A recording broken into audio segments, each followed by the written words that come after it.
Hello, and welcome to my channel. I am Damien Marie AtHope. In the simplest terms, I am an atheist-humanist philosopher and prehistorical writer-researcher at DamienMarieAtHope.com. I am specifically an axiological atheist. An axiological atheism can be thought to involve ethical and value theory reasoned and moral argument driven apatheism, agnosticism, atheism, antitheism, antireligionism, secularism, and humanism. Axiological atheist can be understood as a value theory or a value science atheist. As an axiological atheism's ethically reasoned and constructive pro-humanity. I am an axiological thinker, value theorist. The science of goodness, worthiness, usefulness, valuableness, virtue, reliableness, accuracy, validity, morality, integrity, beneficialness, etc., etc. We axiologists have a value consciousness. And in general, we see the architecture of humanistic humanitarianism value in people that we see as dignity beings. Places and things are not. Axiology is a value theory. In its broadest sense, it involves areas of philosophy that are deemed to encompass some evaluative or evaluation aspect. Therefore, it crosses almost all domains in some way or another. Now for a more detailed terms as to what I am. I am an axiological atheist, an anti-theist, an anti-religionist, secularist, humanist, rationalist, writer, artist, poet, philosopher, advocate, activist with schooling in psychology, sociology, as well as I am an autodidact, self-taught in science, archaeology, anthropology, and philosophy. I promote science and am against pseudoscience, pseudo-history, pseudo-morality, things that are found in religion.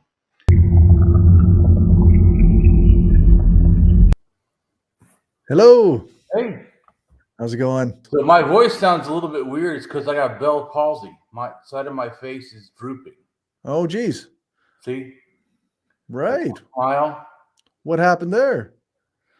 Well, I don't know if what exactly happened. I had got at my new house and been painting and got some paint on the carpet, and I used acetone to try to get it up. But I was like laying down, I was just tired, laying down, sort of on my elbow and doing it, which means I was only like 6 inches from the fumes. I had a Right. gas thing on, like a breather on, so I didn't get fumes in my mouth. But I did get them in my eye, which started hurting really bad, like I had sand in it. Oh. And it might have got my nerve to my cheek also, the fumes. Oh, geez. The fumes can actually go through, your skin. Oh, geez. Which I didn't think about. No, but I also am going to get tested to make sure it's not a stroke. Right. Yeah. So I had to go see a doctor about that. And I had to go to a doctor's office. Speaking of the doctor's office, I posted online. I know you saw it. I go in the waiting room, and I'm in Florida, and I thought that people on Twitter, the rightists were like lunatics or whatever. Right. I didn't understand communism and socialism for fuck all. But I must say, people in Florida, the rightists here, truly shocked me to a level that I just could. I almost said something, but there's 5 of them and only me, and I thought, I don't need this bullshit. Right. But they said, they're like, the guy was like, well, that violence all over America is really caused because of communism and socialism. And I was like, oh, what? How can you make that? Yeah, that doesn't make any sense at all. Literally, we're a capitalist country. So how possibly could it be communism Right. and socialism that are causing the violence? I'm like, oh yeah, of course, let's see, communism and socialism, giving people things makes them go do violence. Yeah, Meeting their material needs makes them more violent somehow. I'm like, the level of bullshit that they spew is just sickening. I mean, I thought, oh my God, the world is terrible. I sometimes forget because I hang out too much with leftists. Yeah, where the world sounds like it could be possibly wonderful. That's right. Then I experienced the rightists, and I'm like, oh fuck, the world is fucking doomed. We disagree, but at least we're all intelligent people who have full information at some level. But yeah. Oh yeah, well, true. We disagree. That's a good point. But we still can do it somewhat rationally. Sometimes I'm not saying about all leftists, because some leftists also seem to. Especially like recently the Russia thing, right? Where, and I'm arguing with these people because all I said was that some of the leftists seem to have no problem, or accept Russian imperialism, right? Yeah. And this guy's like, "Oh well, America is worse." But that doesn't literally. It doesn't make no sense, because literally in my post before saying about Russia, I said America could be bad and is bad. Right. The Britain is bad. Even Ukraine could be bad. I said this. Yeah. And Russia still be bad. And he had a problem with me saying Russia could be bad. I'm like, what? And he's like, oh, well, America. What he first said was, well, if America has 140 bases all around once, Russia has done the same, then you can complain. I'm like, that's illogical shit, because Russia can still be bad when other countries are bad. In fact, the whole entire world can be imperialist, and so could Russia. Yeah, that's right. In fact, to me as an anarchist, most of the world is imperialist. So. Let's go back to real reality. Put it this way. The only reason small states don't engage in imperialism is simply lack of power. Yeah. That's it. Yeah. That's it. Seriously. And it often doesn't stop them from dominating and oppressing their citizens. Right. So they act imperialistic towards their citizens. Exactly. Right? Yeah. They constantly dominate in all kinds of ways. But then the one guy said to me, tried to turn it, right? Like somehow he's going to make some other logical argument. And I kept telling him, you're doing fallacies. So, Yeah. Anyway, so then he said, oh, well, if you were Putin, you would do the same thing. And I said, no, I wouldn't. And he goes, well, if another country was against your border and amassing military, that you would feel a need to attack them. And I said, so if a neighbor gets a gun, you feel the need to attack them. Need to go and shoot them. Yeah, that's not how that works, actually. I'm like, you don't get how. I go, first off, you don't get that. Doesn't make sense logically. I mean, what the fuck? It sounds like a psychopath. Right. But two is, I'm an anarchist. I don't start with borders mean fuck all. So yeah. And then the fact that someone else has weapons, okay. I mean, are they actually going to attack me? That's the question. Like, well, even that they would. To me, I feel that violence basically should be justified if it's direct, in a sense, attack towards you or to someone else. Direct attack, right? Not like you just said, possible attack. Right. If you attack people, then you're the attacker. Yeah, that's right. If you preemptively attack, then you attack. Especially. And then he tried to say something else. I just stopped talking to him, because then he said, "Oh well, Russia needs a border." And he said, "A barrier around its country." Oh, so now build a wall.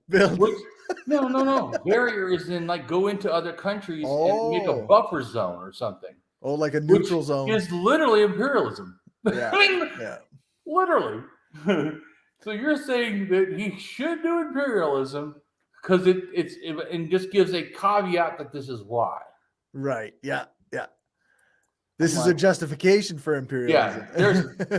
Well, some imperialism is good. Though then he tried to say also, or actually someone else, not that direct person, but someone else tried to say, oh, well, when Russia starts attacking countries far away, that'll be imperialism. I'm like, That No. literally is not the definition of imperialism. No. Imperialism just says, if you read the definition, I mean, try that sometime, but read the definition. It doesn't say if a country is far away or close. That actually it has nothing to do with it. Yeah. It just is, do you go and do power, whether it's military or economically or other, there's more than one way. I can break the news to you. Militarily is not go read the definition. Sorry. Yeah. We don't invent words and then try to. So, anyways, my point is, it's trying to say has to be far away, but I just stopped talking to him. Once again, I realized I'm not talking to someone who's being rational. Right. I'm a rationalist. I like rational conversations. First off, I was going to say, oh yeah, because they didn't go to Afghanistan, right? That didn't happen, right? Or how about recently? They didn't go to Syria, right? Right? Yeah. Oh wait, so they were in other countries. Yeah. Anyways, but I didn't. I just I already know that for some reason, I don't understand. They're going to defend Russia no matter what. I almost felt like, is it because they think they used to be communist? Yeah. That's the only explanation I can think of. Right? They used to be the USSR, so now we have to defend them for some reason. I'm like, do you realize that Putin is absolutely a capitalist? So I don't know what.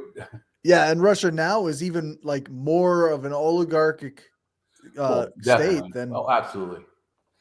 But anyway, so I was just like, and I was going to tell him, yeah, in your position of defending him like this doesn't even sound like China, who condemned him. Yeah. So, I mean, his closest ally is not holding the position you're holding. Yeah, that's right. I mean, but I didn't say that because, like I said, you and me could have conversation, even disagree, and come to some understanding because of reason and logic. Yeah. Accepting those and facts. Yeah.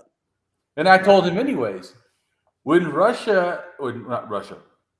Putin attacked Crimea and Ukraine, he said it was to make it part of the larger Russia. Right. He doesn't even acknowledge Ukraine as a country because he feels it. And that guy goes, "Oh, show me that thing." I'm like, I'm already done with this dude. I showed you. It's in Wikipedia. Right. I'm not even going to some source that is only right wing or some bullshit if he believes that. And then he says I'm being blue MAGA. But I was blue. Like no. I literally say shit about Biden and Democrats. Yeah. All I said to you is I don't go on and on like some leftists do, or I don't believe like some leftists that liberals are worse than conservatives. No, they're both bad. But to say that the liberals are worse, like, oh God, no. Even on a superficial level, like if you imagine that liberals don't actually believe the things they say are still better than the things that conservatives say. So, hands down. And like I said, all you got to do, hang out with some conservatives like I did here in Florida, and listen to them say that communism is the reason for violence in America. Yeah. Yeah. Then holy fucking shit. It speaks to like a certain kind of like the real echo chamber, right? Like people, they don't go out into their community and talk to people who believe conservative things. They don't, they don't actually know what conservatives believe. Well, I think it's also a problem with people that don't think there should be left unity. I do. Even in the sense, I'm an anarchist. I'm against statism, but I'm not like at war with the Marxist-Leninists that are statists. Right. I think that we should have some healthy dialogues about why we shouldn't have a state. But I also believe that our core values are not, in a sense, that different. And actually, I think, to me personally, that we can sway them towards some of the more positive behaviors that they supposedly already support. Right. Yeah. No, I think that's fair. I think like Lenin even said many anti-state things. It's just that the way he behaved after the Bolsheviks took power that didn't match up to those things he said. But right. Well, I didn't know the quote, but I was going to say to that guy, because I think he was a Marxist-Leninist, one of the ones I was arguing with, because but about Russia. Oh yeah. I was gonna say, isn't there a quote from Lenin about something how the Ukraine was treated was wrong? This is like a long time ago, like I think Right. Stalin or something. He was critiquing something else, like that behavior was wrong. And also, I think there was something that Lenin said that a state should be allowed to secede. With that, Yeah. which would go against Putin's belief that you can't have states like Ukraine. So I mean, I just meant it is that you're thinking, even if that's why I was saying I think it's important, the dialogue, because we can help them in a sense, I feel, even be better socialists or communists. Absolutely. Even if they think that they have to be a Marxist-Leninist. Yeah, absolutely. I mean, at least that's my opinion. But I would say that as much as I believe in unity, personally, if you're anti-humanist, I cannot work with you. Right. That whether they're anarchist or some other communist socialist, if you're not fighting for humanity and believe we should all care about each other, that we're not on the same page. Yeah, that's ultimately where I tend to fall myself, is like, if you are like, we can have different opinions about the state, but if we don't both want to lift people up and free people from oppression, then what are we even doing? Well, then you're not my comrade or whatever. Right, exactly. I mean, what the fuck? To me, personally. So that's why I say, especially as an axiologist, who cares about value, I don't support anarchist nihilists. Right. To me, and egoists are basically a lesser form of that same mentality. Yeah, too much individualism. Well, yeah, I was going to hit that too. Also, I have a problem with individualism. So kind of like all three of those are to me. Right. And that's also why I know it's hard when I explain my political thinking, because my view of mutualism isn't really like regular, which is almost, individualistic.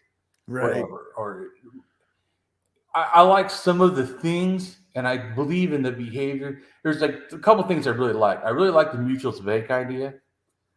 Because I told you I don't agree with getting rid of money. I think it should be managed well. So the mutualist bank to me is a great way to manage that instead of worrying about government or any other social thing. Because then the mutualist bank can give out to the people and help, and the people control it. There is no leader. Right. We vote on what the bank does. The bank doesn't own the money. Anyways, but so that's a side point. So I'm just saying that's one of the things that a mutualist I really like, is the way to control money. Because I believe that is going to be the biggest problem throughout history of life, is how to control value. No matter what market you're in, that ends up. So to me, I'm just saying, and then I really like the conception to me of mutualism that doesn't wait for a revolution. Right. Just start building. Yeah. Right. You start building right inside of build organizations, build mutualist, things right inside of it, and then that becomes the revolution. Yeah. So when they say there has to be a stage, well, as a mutualist in that thinking, we should be building this already. Yeah, the stage is we start fucking building it now. Yeah, that's right. I often think of because what is it called? Prefiguration, where you're building the community, the world you want inside the old one. Yes. And that's a big thing for me. And I think that if you build it, if we're able to start building it and we can build it properly, when society collapses or when the revolution happens, then we are already here. We're supporting people. We're helping people. So true. And also, if the revolution takes 1,000 years, then at least we have this thing. For 1,000 years, we've been helping people. So, that's right. Yeah. Anyway, so to me, that's another big one I like. There's another one I really like too. But anyways, I don't want to go on all that. Fair. Well, I'm just saying I don't want to make this about mutualism or my opinion of what I like about it. And there's parts I don't like, but it's the ones that seem more like capitalism or individualism. Yeah, you fuck that shit. Yeah, for sure.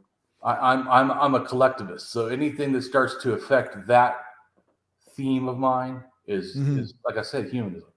It's a collectivist to me idea that we should care about other people. That's a collectivist idea. So anything that starts going against that, it already then not you lost me. Yeah. I get hung up because people often think there's there's this giant separation. So they really focus on being an individualist, right? Yeah. But I think without it's like what that Bakunin quote, unless everyone is free, no one is free. Right. I really think that there is no separation. Without a strong collectivist community, we can't be free individuals.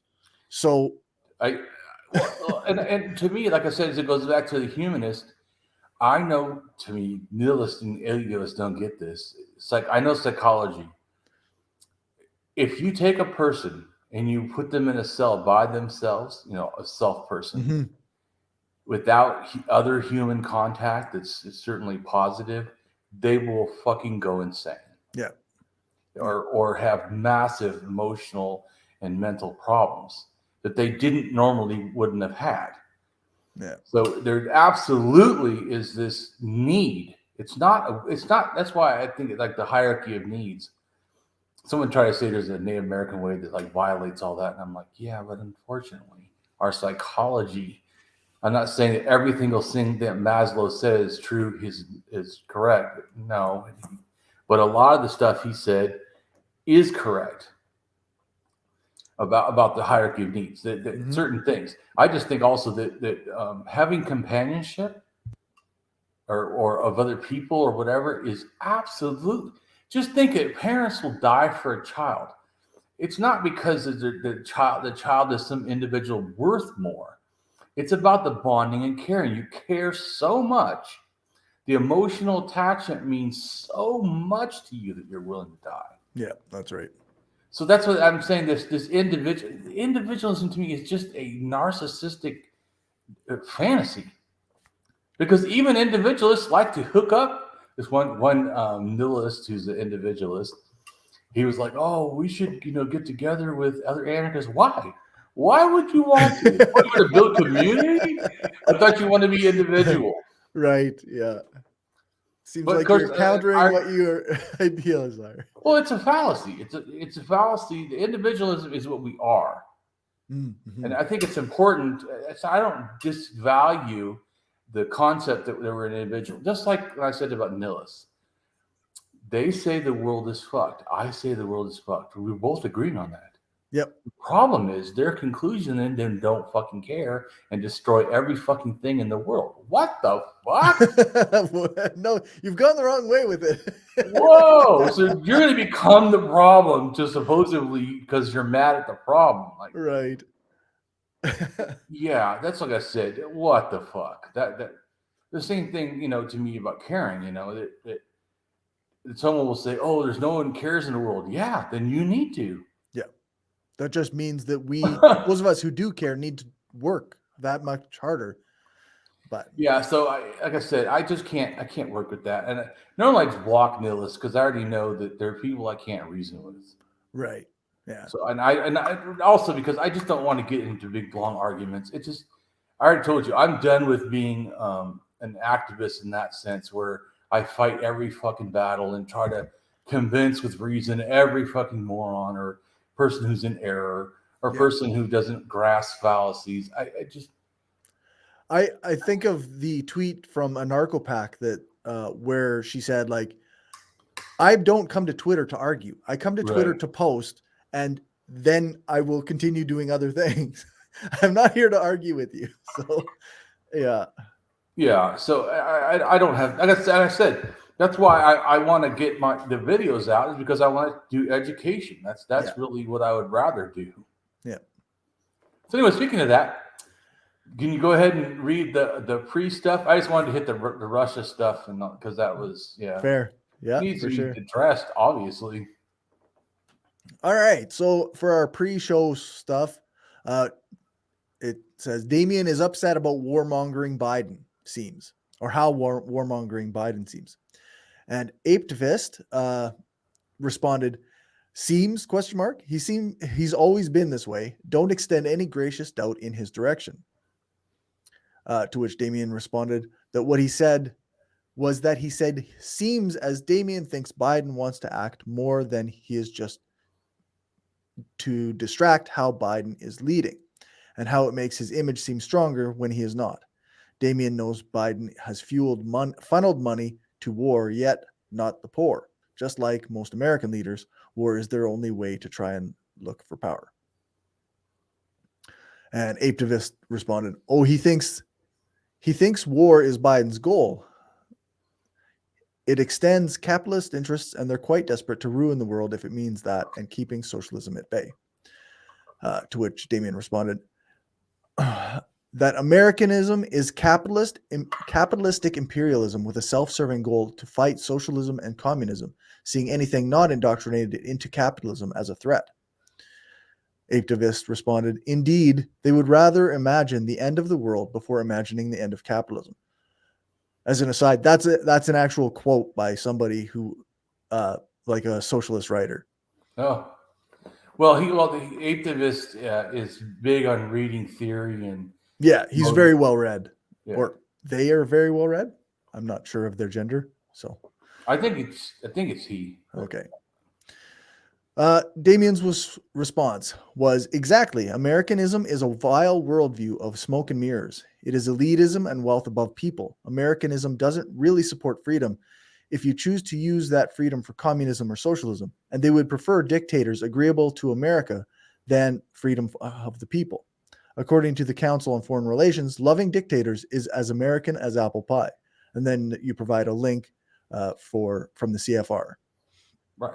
Well, yeah, because I want to prove. Unlike, he talks theory. I like to talk evidence. But I don't know theory anyway. So all I have for my arguments is evidence. Just to describe what's literally in front of your face. Well, like I told you, to people that are listening to understand, I'm not an anarchist that says don't read theory. Right. Yeah, I know that when I talk, sometimes it can be confusing. I'm just saying that in my life, I've spent so much effort at debunking religion and figuring out cultures of the world, and read so many fucking books and there's so many articles. I'm fucking tired. Yeah. And so you don't need an entire new study on top of it. Yeah, I don't desire. In fact, I got rid of all my books. I'm done, man. I'm like fucking burnt crispy, like a fucking burnt match. I'm really tired. So I don't want to do more research. And like I said, not that it's not valid. I think it is valid. And if I had nothing better to do, I would absolutely, and I loved reading, I would absolutely read stuff on theory of anarchism and socialism, communism. I just got a bunch of new books on anarchism and the history of anarchism. Right. And I'm not saying that maybe we'll start doing some of that, because I do like some of that stuff too. But my point is I'm not anti, because there's some anarchists that are anti, learning theory. Yep. Absolutely. Because there's one guy who said that he's never going to and doesn't care. That's not actually exactly my opinion. I just said that my ideas seem to mirror anarchism and communism, because I'm a theorist and I look at the world and I just go, holy shit, why is it like this? Yeah. It could be way the fuck better. And then everyone's like, well, that opinion happens to be this. And, so. Yeah, this fits into anarchism. Yeah, like, dude, you're an anarchist and you're a socialist, a communist, or whatever. I'm like, oh, okay. Yeah.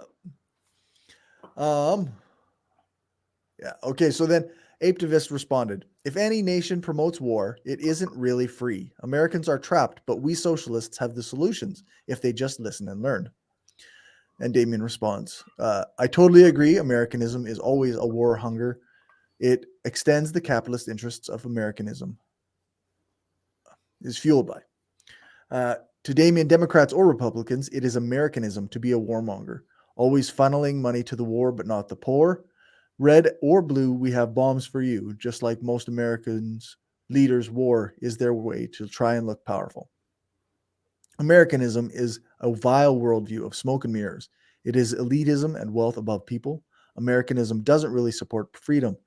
if you choose that freedom for communism or socialism, and they would prefer dictators agreeable to America than freedom for the people.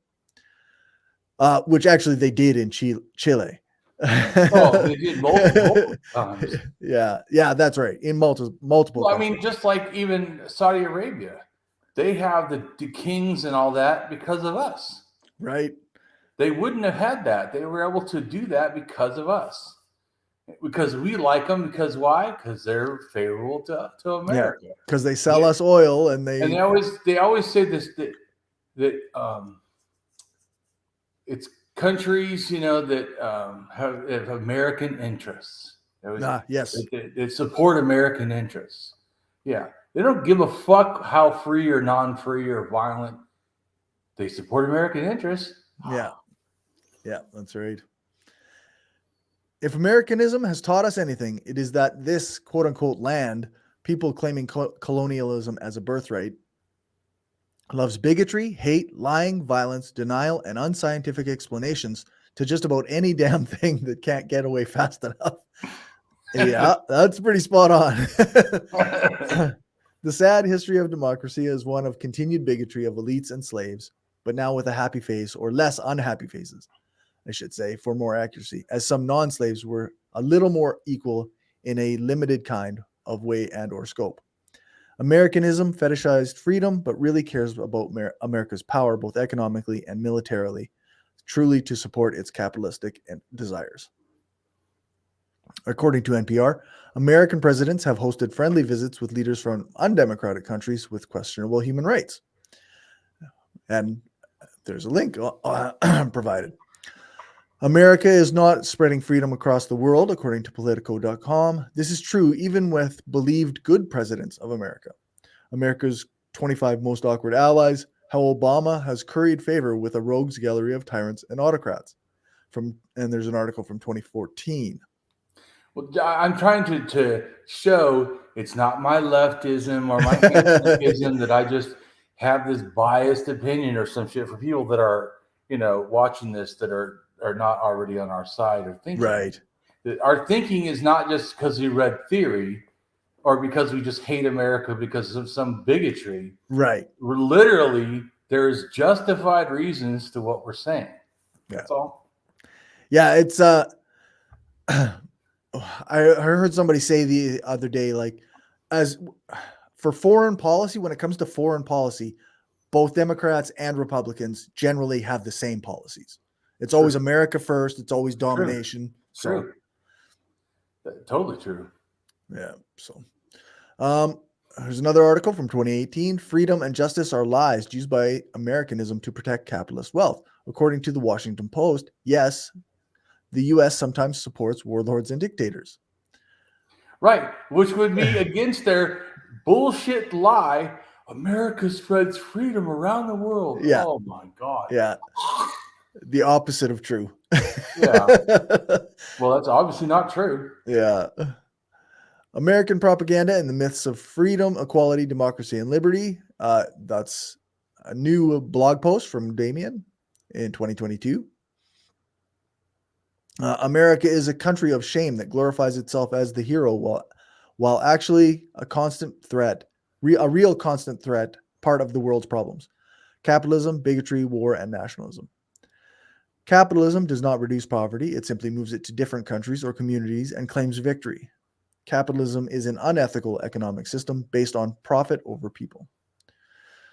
We are not the scars that make us or the abuse that enslaved us. We are not the dark narrative that may have caused our life of pain. We are who we choose to be now. We, the authors of our lives, and we are not the thing abuse made, but a shining example of true self-mastery. America loves war because it is always in faraway countries, so it can enjoy killing, but not feel it is in any danger. How would that change if it was a modern war in the present American streets? It's quite obvious that mental health issues, video games, and access to guns are worldwide to some extent or another, but mass shooting is largely an American issue. So it seems likely the toxic American culture as a bigoted hate and death institution could obviously be to blame. Damien asks, can we do better in America for our history of shame? Reparations for slavery, American terrorism. Reparations for Jim Crow, American terrorism. Reparations for redlining, American terrorism. Reparations for lynchings, American terrorism. Reparations for unarmed shootings, American terrorism. Yes, Damien believes we should. A study finds 4,000 lynchings in Jim Crow South will U.S. address legacy of racial terrorism? Such vile American terrorism, so horrific that Damien totally supports reparations. To Damien, in regard to American reparations, we need to address African Americans, Native Americans, Hispanic Americans, and Chinese Americans too. We cannot move forward until we strive to make real amends to the crimes of the past. Damien is an anti-nationalist and anti-capitalist to his core. Damien stands in solidarity with humanity, not borders or nations. Rather, it is the humans from every single plot of dirt they happen to currently live on. We are all one. Don't let imaginary borders tell you who to love or hate. Damien wishes people fought as hard for the actual values as they fight for the group/clan names, political or otherwise, they think support those values. Every amount spent on war is theft to children in need of food or the homeless kept from the shelter. In very dark times, solidarity always. Damien is a socialist anarchist and he welcomes all good humans. To Damien, we need the value of humanity expressed or exchanged in and by people, not the job title, claim of education level, or political power, nor how cool you might be. We rise by helping each other. Is a fellow human being harmed?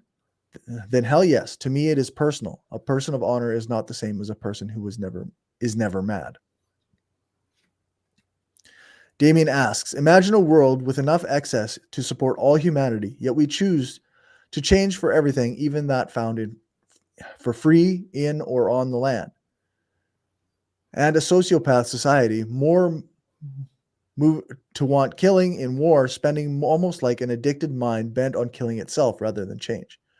To Damien, capitalism is followed like a religion in that no matter how much harm it contains or can produce, will not matter much to the sacred prophets placed far above being ethical caretakers of the earth or ethical profit distribution.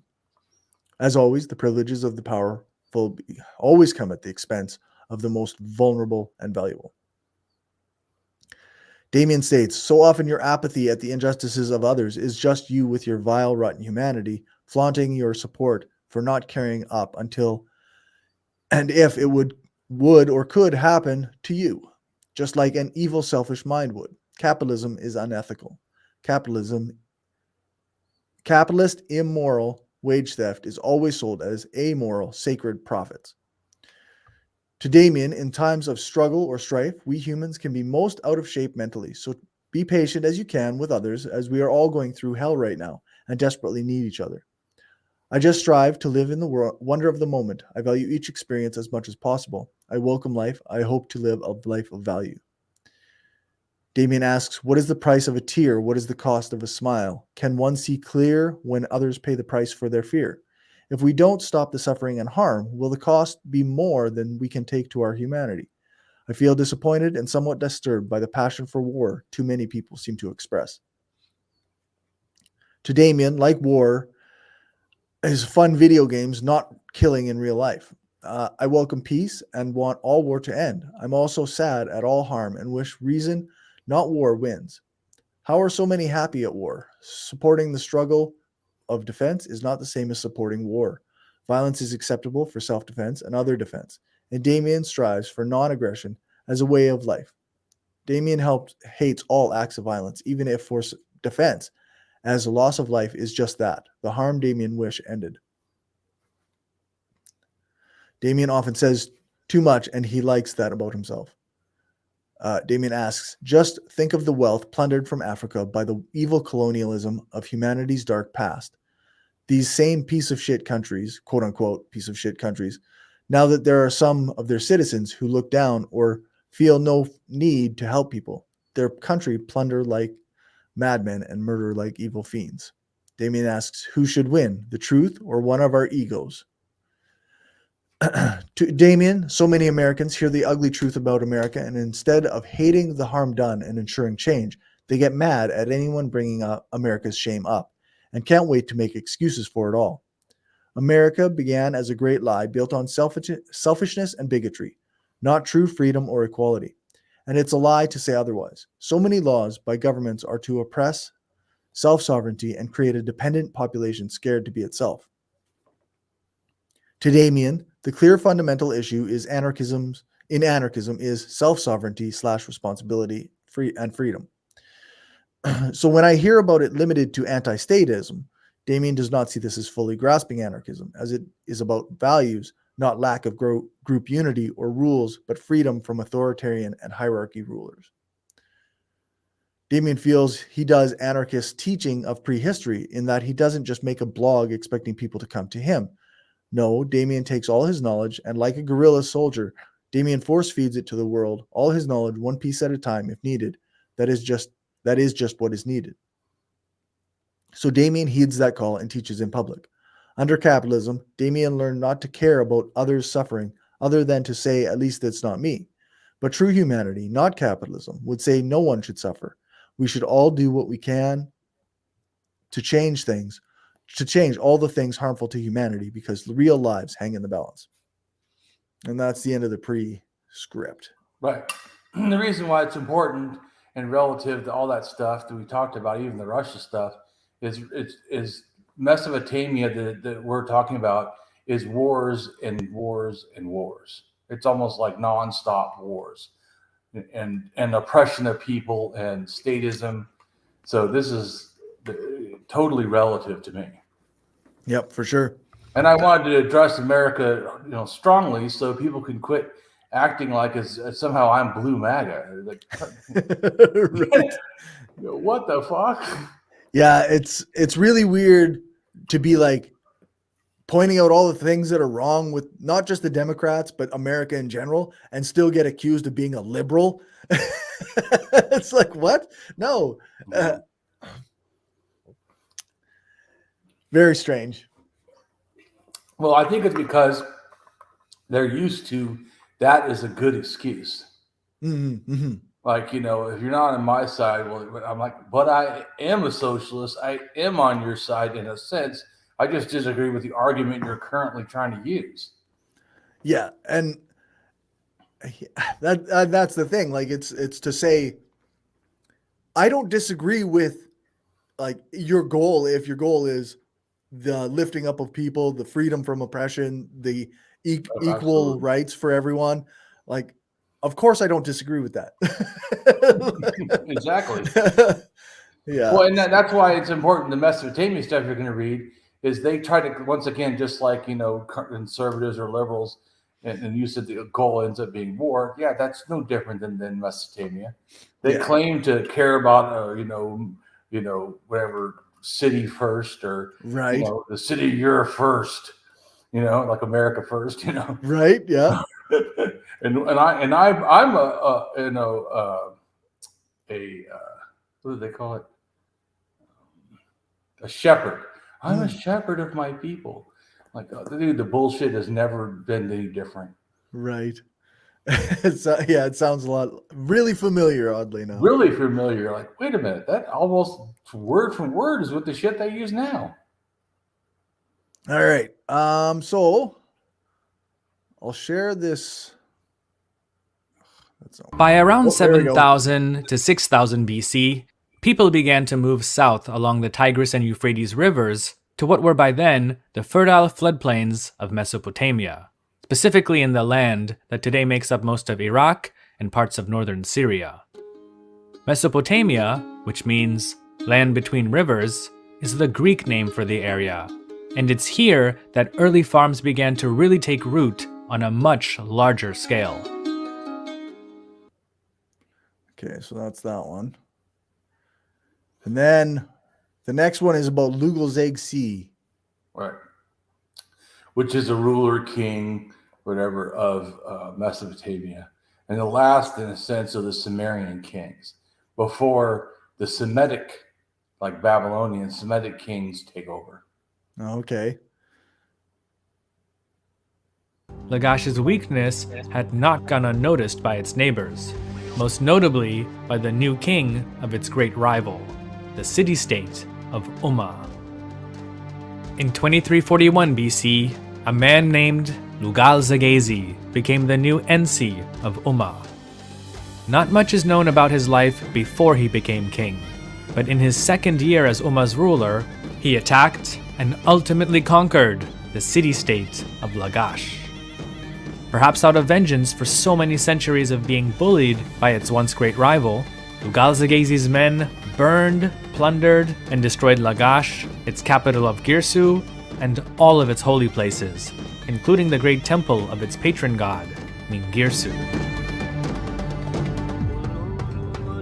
In one text that was uncovered, a scribe from Lagash lamented the destruction of Ningirsu. Go back for a second. I want to talk about the pictures you're seeing. Yeah, right These there. ones here? Yeah. Stop right there. See that thing right in the middle? Yep. What that is actually a mace head Okay. that a king would use to show rulership. And Interesting. so the deity, and if you notice it's a bird, Right. it's supposed to be a lion's head, by the way, although you can't tell. And it's holding its feet on two other animals. So it's, in a sense, it's a trinity.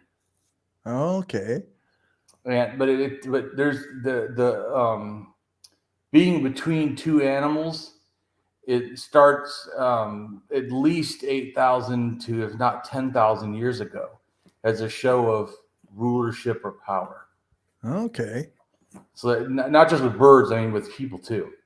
So in fact, there's a mace head too, and other parts of Iraq that have like a person, not a bird. And then there's a handle of a knife found in Egypt that has a human in between two animals. Before like pre-dynastic Egypt. So it's like probably, I think it's 5,300 to 5,200, something like that. Because the first, in a sense, king of Egypt or dynasty is 5,100. Okay. But anyways, but the fact that it's a mace head also is important because it's about cracking people in the head. And Çatalhöyük, I don't know if you remember or no, we'll do a show on Çatalhöyük, by the way, one of these days, because it's a real important city. And that's the one where communists have said that was like a communist utopia or whatever. Right. Evidence of a pre-communist society or whatever. Okay. And I told you that, yeah, well, maybe not. well, it's more complicated than that. I told you, to me, it was like segregation between male and female, even though they both relatively were equal. So somewhat egalitarian, and yet somewhat segregated too. And then the other issue is that I told you children were treated not as equal as the parents. So I don't know how communist you want to call that. But, right. but even if you did, right, at a certain point, when they had food shortages, it looks like a ruler tried to take over. And they found, I don't know, 70 or 90 cracks in the head of people. And they would relate to these mace heads. Oh, okay. So anyways, I'm just something people wouldn't know what that is and how important. Right. Then the thing that's in the corner right here next to it, like to the right side, below it, looks like a tube or something. Yep. And that's actually like a boundary stone that they would put out. This is my land. Oh, okay. Okay. And they write stuff on it. That's also where like when they talk about like, you know, Mesopotamian laws were written, they wrote them on a thing like that and called it God's finger. Or you know, like the finger of God or whatever. But anyways, those are the kind of stuff that so that's an important thing. So they're talking about destroying this thing. They destroy the boundary stones. In other words, your borders. Like we talk about fantasy borders, you know, now that's like a border stone, just to understand. Okay. So just things that they're showing in there that I'm sure other people are like on, yeah, whatever, stupid looking. You know, like not even knowing what it is, right? Right. Yeah, I know what some of that stuff is, and that gives it a different importance. I'm sure the person showing this, obviously, or made the video, knows those are important. That's why you put them in. Right. But he's not telling us what it is and why it's important. So I just felt that, especially since we're talking about violence, that literally is something a king would crack people in the head as a punishment. Right. Generally, though, as like in Chattelhoik, it doesn't mean they always did it to kill. They would basically give you a concussion or whatever, as this is your warning, and then they would kill you. So it's more used not so much in war. It's more used for either victims of war that are already bound, so they can't get away, and you can just whack them in the fucking head. Right. Or a subject or something that someone maybe is holding, or they just know they need to stand there and take it or they'll be killed. Yeah. So I'm just making a comment that it's not that those are like war items. They're more like royalty items, like a scepter, like they have for the King of England. That's just a continuation, I'm just showing you, of this mace head. Right. And so basically why there's a deity on it is the deity gave the person the power. Or in a sense, using that with it on it, now that you have the power of the deity to strike people in the head. Right. Like, this gives me authority to do this. Right. Like people say with religion now. My God says, okay, well, the same kind of similar thing. Anyways, go ahead. Okay. Including the great temple of its patron god, Ningirsu. In one text that was uncovered, a scribe from Lagash lamented the destruction of Ningirsu's city and cursed Lugalzagesi. He, Lugalzagesi, has ruined the barley field of Ningirsu as much as had been plowed.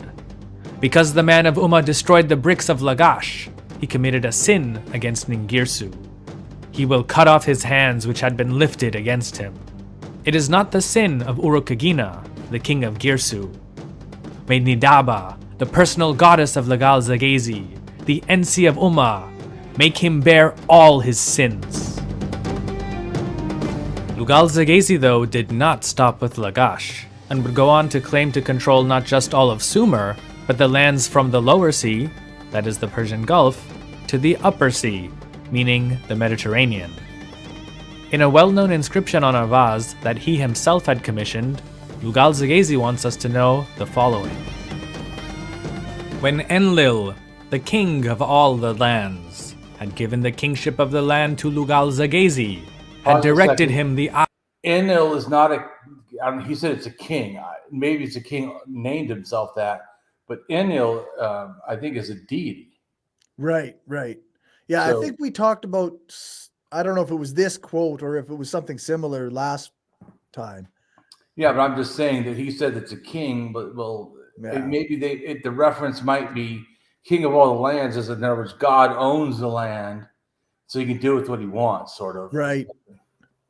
Yeah. But see, he says it's given the kingship to the land of Sumer, to Lugalzagesi. So the God who owns the land allows Lugalzagesi to take over and become king. Yeah. Eyes of all the people of the land had prostrated all the people before him. Then all the people from the lower sea, along the Tigris and Euphrates to the upper sea, directed their feet toward him. Right, pause for a second. So this is like prostrating before him. They're bowing down before him. Yeah. They're being subjugated, and of course, like we're talking about, if they don't, they're getting cracked on the head. Yeah. Or worse. Like they want to talk about cutting off with the hands, Right. Which, by the way, there's a picture from Egypt where the king has this beaten people, has won, and they're prostrate, right? Prostrate also, the concept is not willingly, often like in the pictures, their hands are bound and their feet are bound and they're kneeling on the ground because they have been pushed there, and they're waiting to whatever the king decides, and often the king decides to crack them in the head with, like I said, that mace head thing. Just to understand that it doesn't mean like prostrators like that they're willingly bowing. They actually may be bound. Right. And the one Egyptian picture I'm talking about, or art, whatever, it shows a pile of hands. Oh, geez. Just this humongous pile of hands cut off. So it's a lot of hands. So, and because they would cut. In fact, I've seen a thing of burial where I can't remember if it's Egypt or Mesopotamia, but it has these people buried, and some of them had their heads cut off and their hands cut off, and they like hands beside them or whatever. Or maybe it's just most of them had the hands, not just the head. But anyways, the point I'm trying to say is that when it uses these words like prostrate, don't just think it's like, oh, okay, you're just, People like just Japanese, like just bowing to somebody. Yeah, it might be a way more violent than they're making it sound. Right. Yeah, it just I think part of me is like, remember, like this guy wrote this himself, right? Exactly. So this is all like his own propaganda. Totally. So it all sounds wonderful to him. Like I said, and he's not gonna. And sometimes they when they write it, also they're writing it like a poem. Right. So they're writing it like, is it all nice? They're not gonna. But sometimes they do say brutal things, like I cut off his hand and burned whatever. But generally, they say it more nicer, like I prostrated them all before me. Yeah. They might be bound and gagged and whatever, waiting to get cracked in the head. The Grand Lugalzagesi of anointed of Enlil prostrated those people before him. Right. Yeah. Yeah. It sounds like great statism. Mm-hmm. Yeah. East to west, Enlil gave him no rival. The people of all the lands lie peacefully in the meadow under his rule. Yeah, that's bullshit. The land peaceful in the meadow. Listen to that propaganda. Right, eh? America's doing great, Yeah. Right, homelessness and all kinds of Yeah. rejoiced under his rule. All the sovereigns of Sumer and the ensies of all the foreign lands bowed down before him in Uruk. If this were true, then Lugalzagesi would have created the first real empire in history. Unfortunately for him, he's not remembered as such, nor do modern scholars believe that he actually ruled over all of the lands that he claimed to. A politician lying? Go figure, eh? Oh, come on. That has to be a new thing. Yeah, that doesn't happen anymore. Mm-mm. Okay, so that's the end of that one. So we got. So like the reason why, like I said, all this is important to me, to socialists and anarchists, it's to realize that the state has always been, and politicians have always lied. They always try to make their horrific things that they do sound, like invading countries, or, oh, no, it's not a big deal. Right. Yeah. They have to justify it to themselves as well as the citizens around them, right? Right. And because in a sense, they don't want to sound monstrous. Yeah. Which is why I don't buy that they didn't understand morality. If they didn't, then they would have no problem explaining how monstrous they were. Yeah, that's right. But they often try to make it sound more flowery, and even like nowadays. So you go, but then why? Well, because they want to sound good to the people. Well, then they know that there's something ethically wrong with what the fuck they're doing. Yeah. Yeah, they certainly knew, or they wouldn't use the flowery language.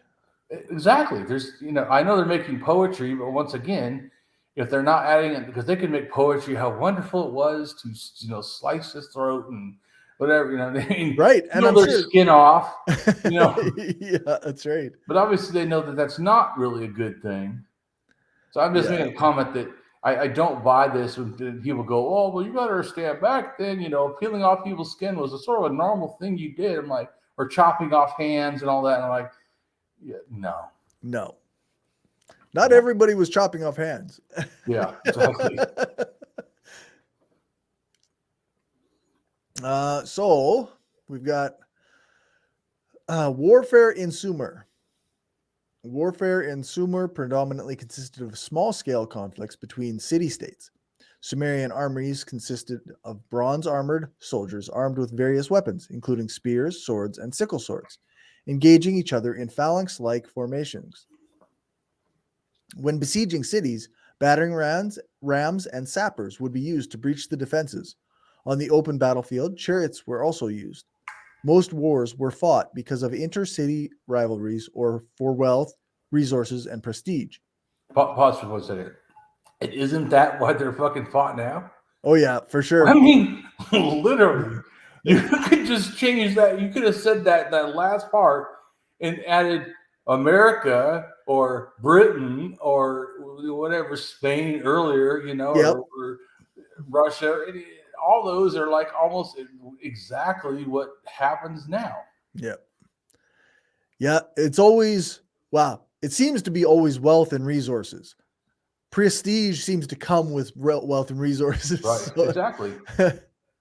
Yeah.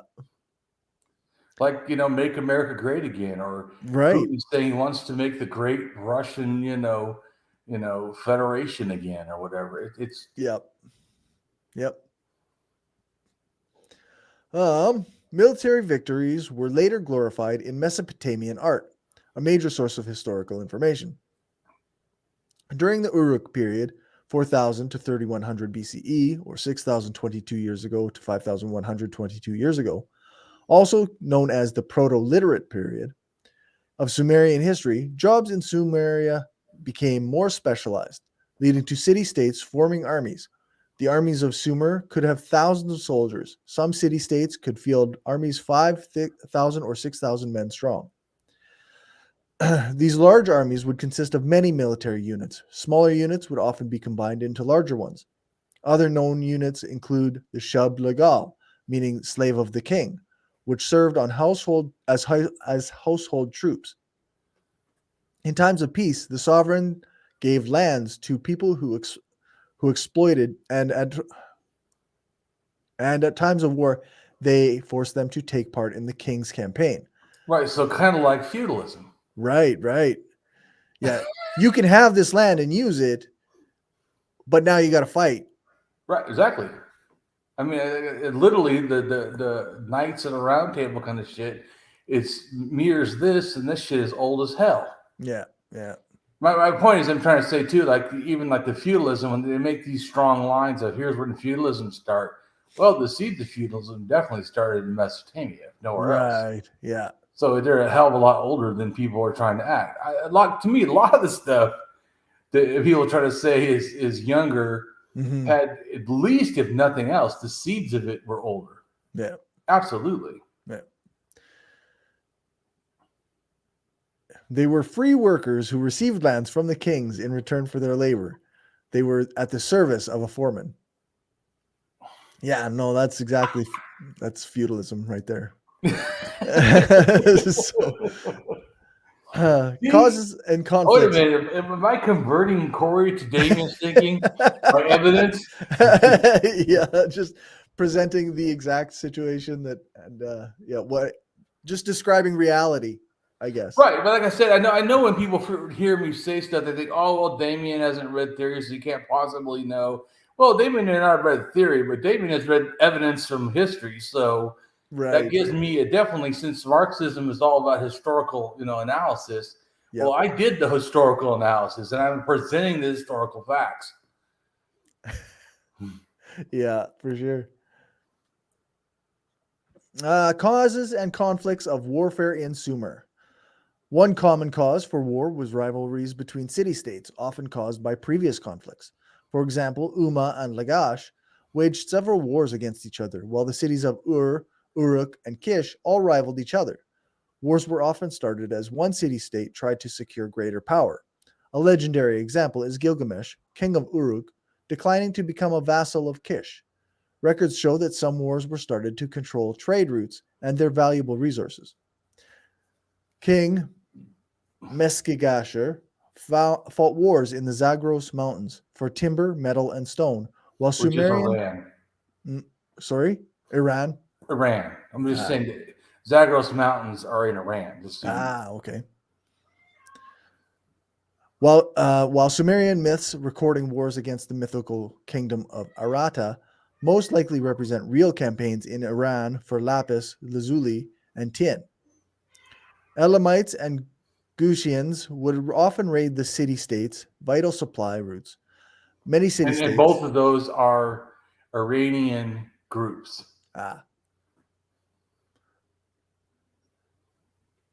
The Elamites and Gutians? Elamites 100%. Gutians, I believe they're from there. They're from the mountains, I think, but I think they're definitely either that or northern Iraq or something. Hello. Oh, okay. Hello. Hi, Kitty. No.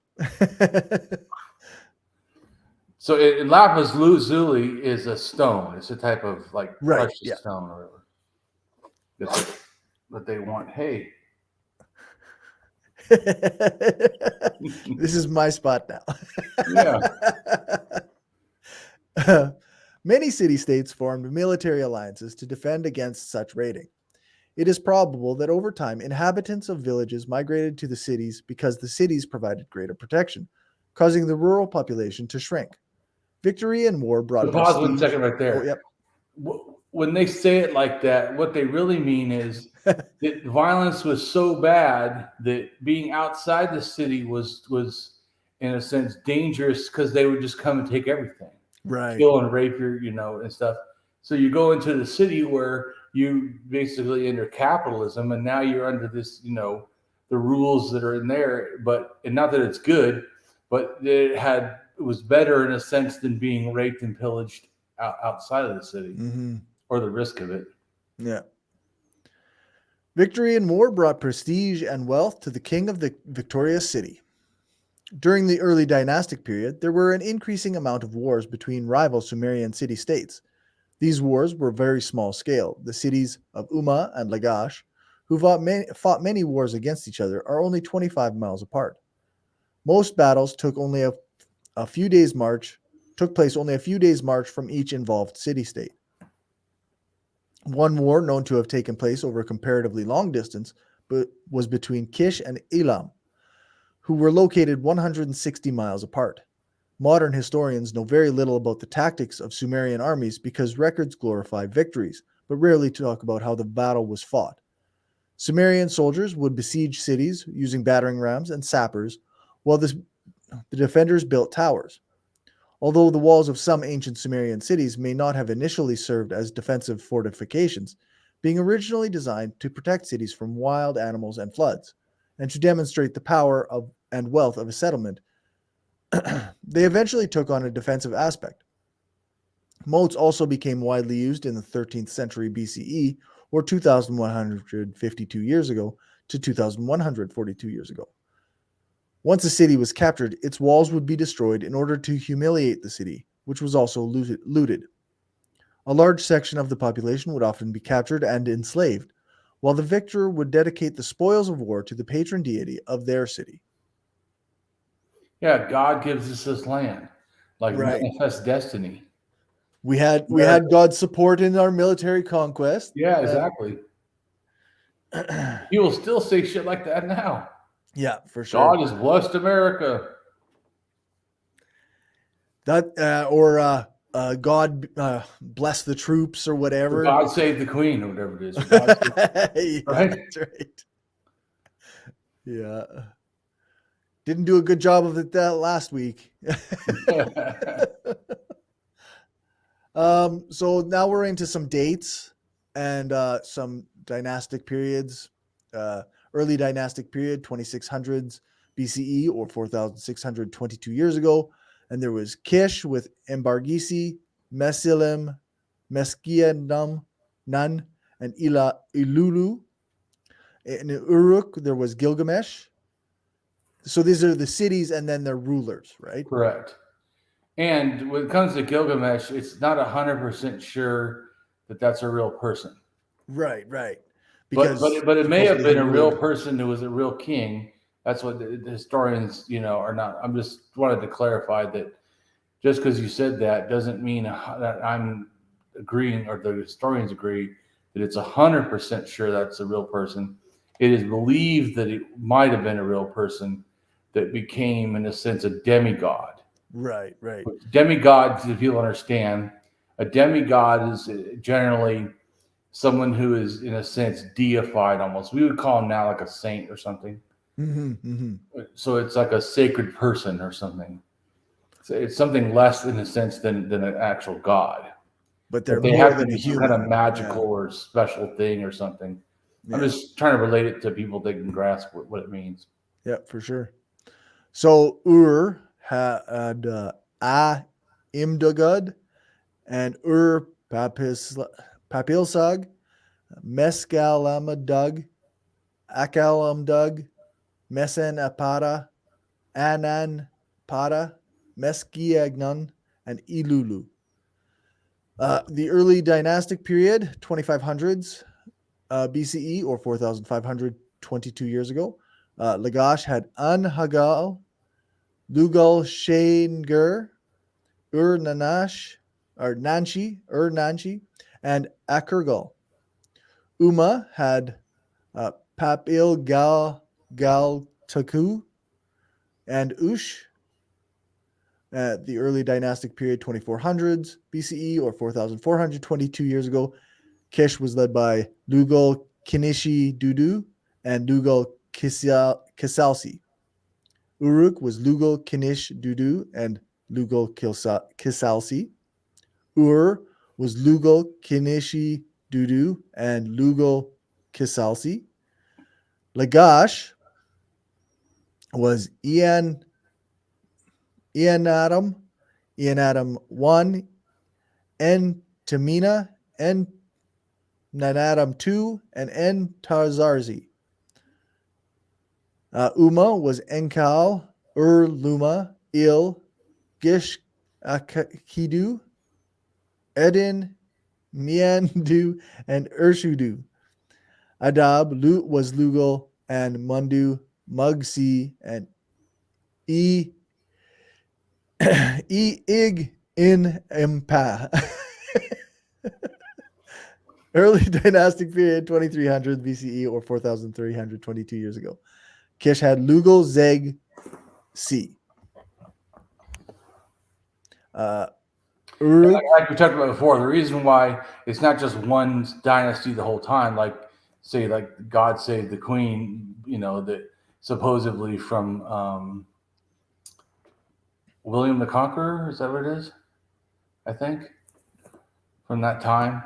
Yeah, it could be. I'm not sure. I'm saying she relates to. I guess that it's more modern stuff is not really my forte. I'm in prehistory knowledge, but my point is, like we talked about before, is I'm trying to show that it's this war thing, and it's also in the system itself, the state or whatever. There's one ruler will knock down and take over another one. Right. So early dynastic period, 2300s BCE or 4,322 years ago. Kish was led by Lugalzagesi. Uruk was Enshak Ushana and Lugalzagesi. Ur was Lugalanda, Uruk Kagina, and Lugalzagesi. Lagash was Lugalanda, Uruk Kagina, and Lugalzagesi. Right. You see how what that means is one king, then another king, then another king. It's right. Showing first, then second, then. Correct. And on all those are not, in a sense, always the same family. So it's not like, like I was saying, somebody took somebody over as war. Right. So that, in a sense, so in this 2300s, all of a sudden, like the last one in the series is Lugalzagesi for all of them. There you go. That's what I was saying. When you read it or you look at it, if you don't understand what it's really explaining, it can be confusing. But yeah, what it's saying is all these city states, or like say states in general, like whatever, different states got taken over and became, in a sense, run by one centralized power. Right. That's like when the guy said to me, he goes, well, we need a dictatorship or the proletariat. And I said, and after that transition phase, stateless communism. Yeah. And he had nothing to say, he just liked it. Yeah, reminding the Marxist-Leninists that the centralized state, according to you guys, is a transition. Yeah, the whole point is to get to the stateless communism. Yeah, then they go like, well, I go, and to me, the thing is, how much do you have theory is there on how to get there? Right. How much promotion in your theory is that that's an important goal? Right. Because I hear the important goal is a centralized state. I don't hear how you're going to transition or how important it is to never lose sight that this is a transition phase to the stateless communism. Yeah.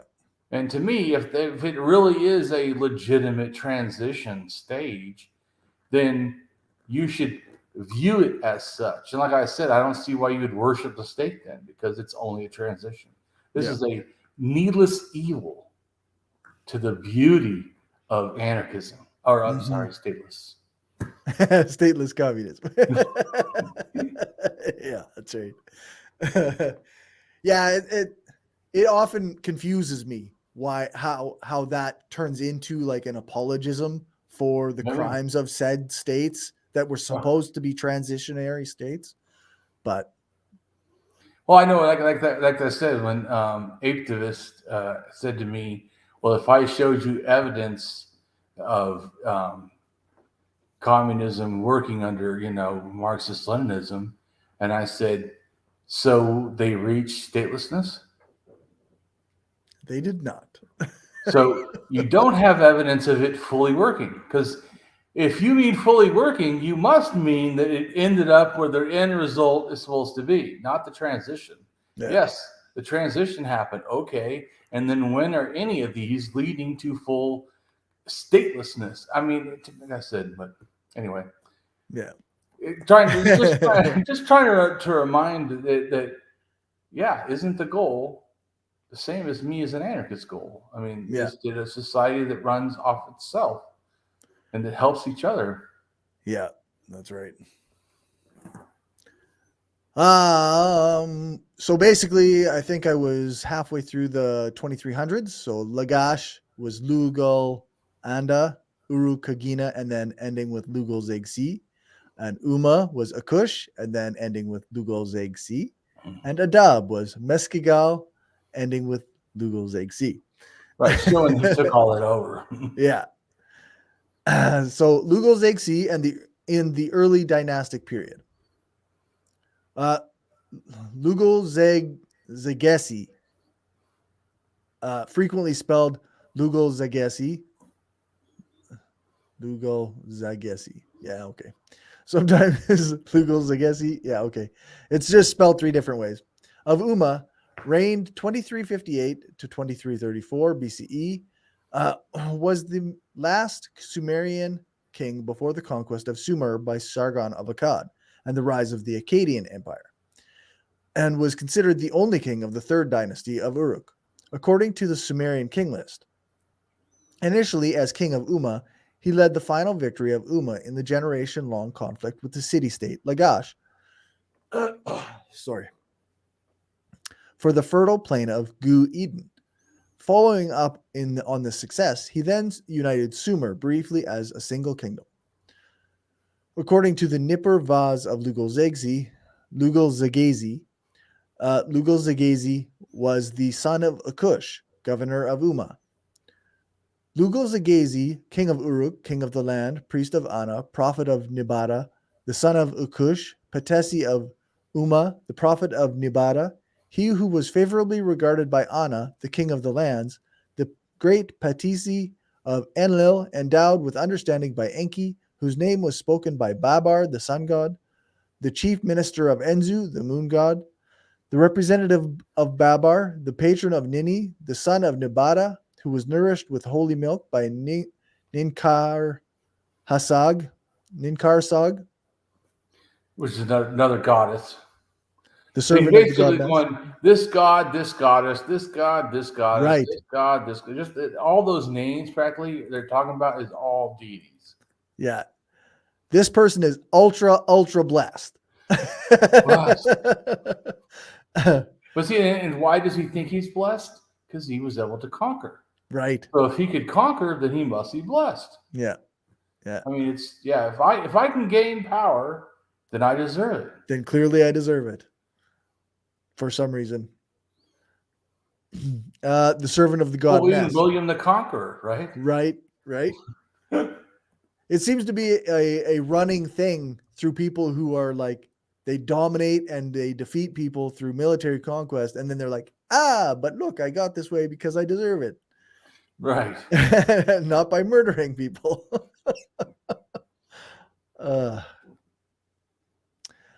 The servant of the god Mes, who is the priest of Uruk, the pupil of Ninabuku-Hadu, the mistress of Uruk, the great minister of the gods. From a Nippur vase inscription of Lugalzagesi. Lugalzagesi pursued an expansionist foreign policy. He began his career as Ensi of Umma, where he conquered several of the Sumerian city-states. In the 7th year of his reign, Uruk fell under the leadership of Lugalzagesi, Ensi of Umma, who ultimately annexed most of the territory of Lagash under King Urukagina and established the first reliably documented kingdom to encompass all of Sumer. The destruction of Lagash was described in a lament, possibly the earliest recorded example of what would become a prolific Sumerian literary genre, which stressed that the man of Umma committed a sin against Nin Girsu. Offense there was none in Urukagina, king of Girsu. But as for Lugalzagesi, governor of Umma, may his goddess Nisaba make him carry his sin upon his neck. Lament about the fall of Lagash by Urukagina. And I think when they say sin around the neck, I think they mean like when you capture, because later he does get captured, Lugalzagesi. Yeah. And I think that they would put like a collar on him, on your neck, and then like lead you around like a slave.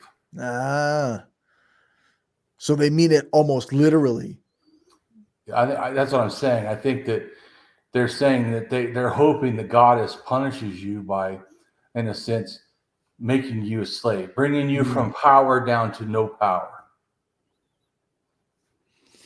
Makes sense. Later, Lugalzagesi invaded Kish, where he overthrew Ur-Zababa, Nippur, and Larsa, as well as Uruk, where he established his new capital. He ruled for 25 or 34 years, according to the Sumerian king list. Lugalzagesi claimed in his inscription that Enlil gave him all the lands between the upper and lower seas, that is, between the Mediterranean Sea and the Persian Gulf. When Enlil, the king of all the lands, gave the kingship of the land to Lugalzagesi, he justified eyes of the land. He made all the lands throw themselves at his feet from the rising of the sun to the setting of the sun. He made them prostrate before him. Again, from a Nippur vase inscription.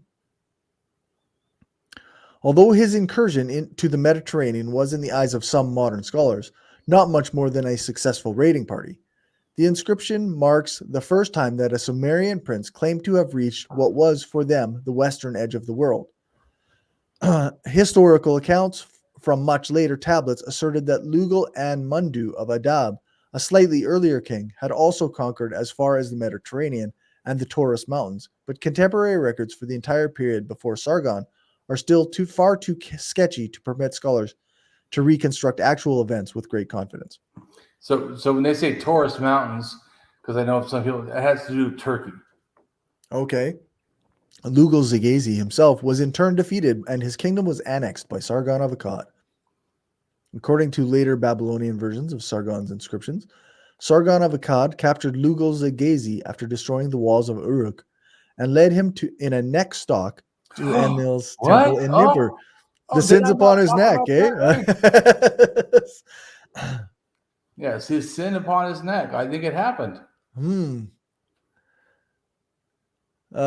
Sargon, king of Akkad, overseer of Inanna, king of Kish, anointed of Anu, king of the land, governor of Enlil, he defeated the city of Uruk and tore down its walls, and in the battle of Uruk he won, took Lugalzagesi, king of Uruk, in the course of the battle and led him in a collar to the gate of Enlil. Inscription of Sargon, Old Babylonian copy from Nippur. Nippur vase of Lugalzagesi.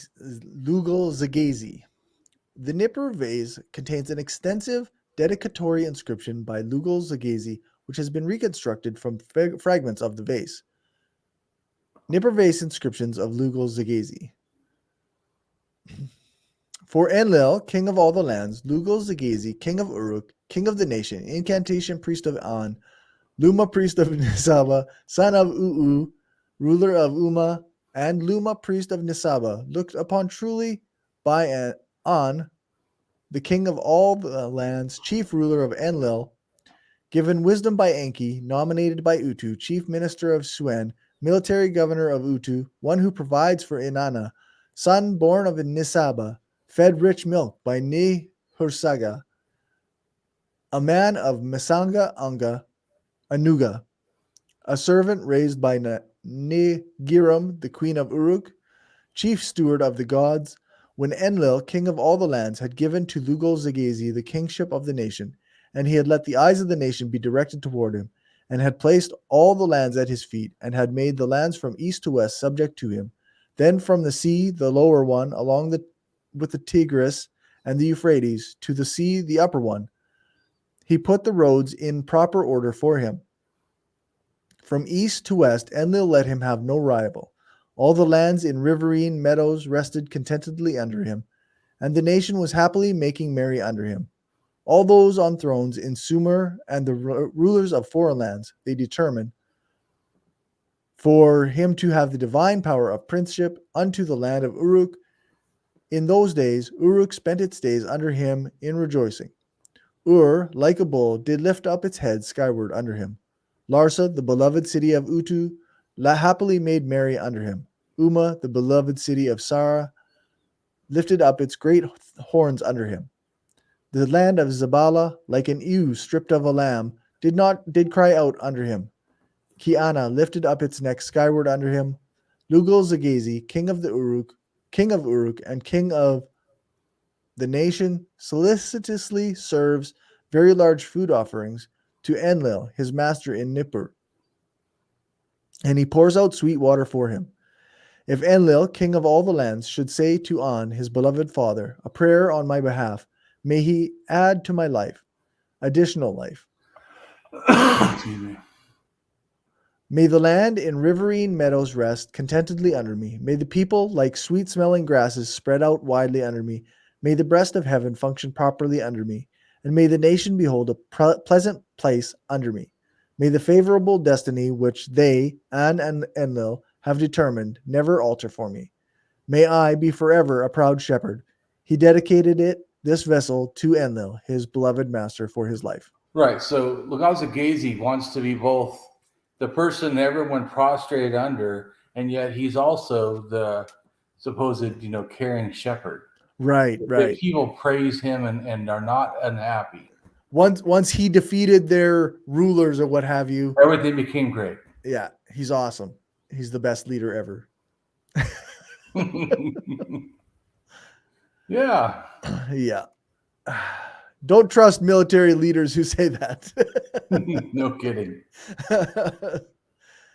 A better perspective on the political and military struggle between Kish and Uruk, the short duration of the Dumuzid rulership, and why he had no hereditary successors. After the general king Lugalbanda in Uruk, Dumuzid, the fisherman, who is said to be from Kuara, seized the throne, and Baragisi attacked Uruk, captured Dumuzid, and subjugated the city, placing Gilgamesh as his vassal king. Defeated by Gilgamesh theory. The later Ur-III king Shulgi addressed one of his praise poems to Gilgamesh that credits him with capturing and defeating Enbaragisi of Kish instead of his son Aga, as Gilgamesh and Aga recounts. While in the historical scene of the early dynastic period, this is quite conceivable, the assumption of two different wars is difficult to uphold because Gilgamesh emerges as victorious in both. His first victory would imply defeat and submission by the kingdom of Kish. Since Gilgamesh addresses Aga, denoting military relations between them in the past, and indebtedness to him for saving his life leads to Gilgamesh being independent on Aga previously, conflicting with the assumption that he won a previous war against Kish. Another theory is since Enbaragesi established the hegemony of Kish, defeating Aga would be less impressive than his powerful father, who therefore served the purpose of the hymn and portrays Gilgamesh as a mighty figure. Since Enbaragesi was inserted in to replace Aga, the hymn doesn't reflect a separate, but rather a literary tradition from the tale. But one literary tradition from the tale. For the 3rd and 2nd millennia BC, this correlation is less certain, but the following periods can be distinguished. In the early Bronze Age, following the rise of cuneiform writing in the preceding Uruk period and the Jedmet Nasser periods, came a series of rulers and dynasties whose existence is based mostly on scant contemporary sources, combined with archaeological cultures, some of which are considered problematic.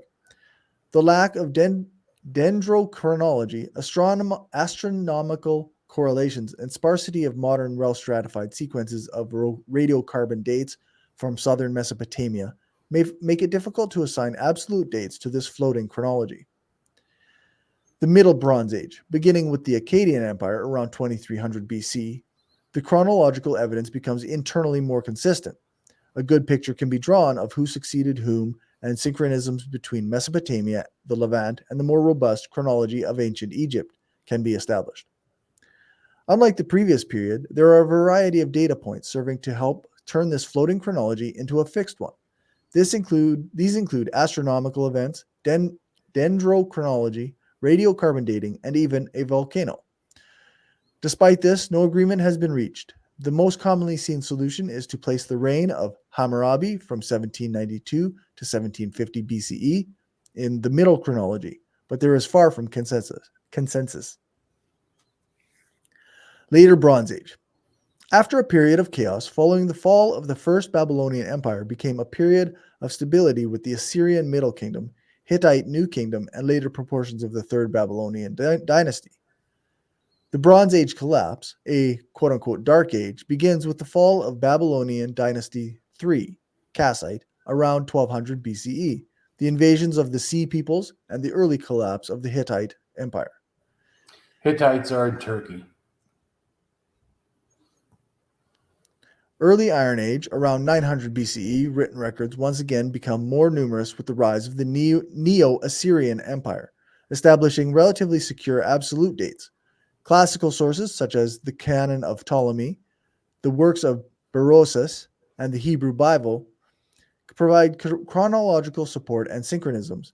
An inscription from the 10th year of Assyrian king Ashur-dan III refers to an eclipse of the sun, and astronomical calculations around the range of plausible years date the eclipse to June 15th, 763 BCE.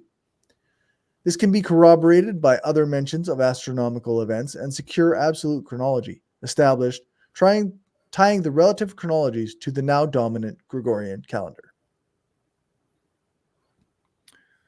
And now we're on to the Akkadian Empire. The Akkadian Empire was the first ancient empire of Mesopotamia after the long-lived civilization of Sumer. It was centered on the city of Akkad and its surrounding region. The empire united Akkadian and Sumerian speakers under one rule. The Akkadian Empire exercised influence across Mesopotamia, the Levant, and Anatolia, sending military expeditions. Anatolia is Turkey. Right. Sending military expeditions as far south as Dilmun and Magan, or modern Saudi Arabia, Bahrain, and Oman, in the Arabian Peninsula. The Akkadian Empire reached its political peak between the 24th and 22nd centuries BCE, following the conquests by its founder, Sargon of Akkad. Under Sargon and his successors, the Akkadian language was briefly imposed on neighboring conquered states such as Elam and Gutium. Akkad is sometimes regarded as the first empire in history, though the meaning of this term is not precise, and there are earlier Sumerian claimants. After the fall of the Akkadian Empire, the people of Mesopotamia eventually coalesced into two major Akkadian-speaking nations, Assyria in the north, and Babylonia in the south. The Bible refers to Akkad in Genesis 10:10 and 12, which states, "The beginning of his, Nimrod's, kingdom was Babel, and Erech and Akkad and Calneh, and the land of Shinar. Out of that land he went forth into Assyria, and built Nineveh, and Rehoboth,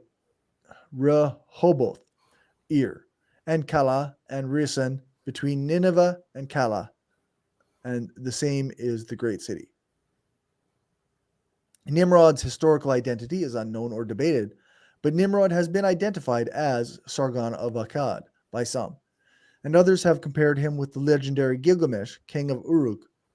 Today, scholars have documented some 7,000 texts from the Akkadian period, written in both Sumerian and Akkadian. Many later texts from the successor states of Assyria and Babylon also deal with the Akkadian Empire. Understanding of the Akkadian Empire continues to be hampered by the fact that its capital, Akkad, has not yet been located. Despite numerous attempts, precise dating of archaeological sites is hindered by the fact that there are no clear distinctions between artifact assemblages thought to stem from the preceding early dynastic period and those thought to be Akkadian. Likewise, material that is thought to be Akkadian continues to be in use in the Ur-3 period.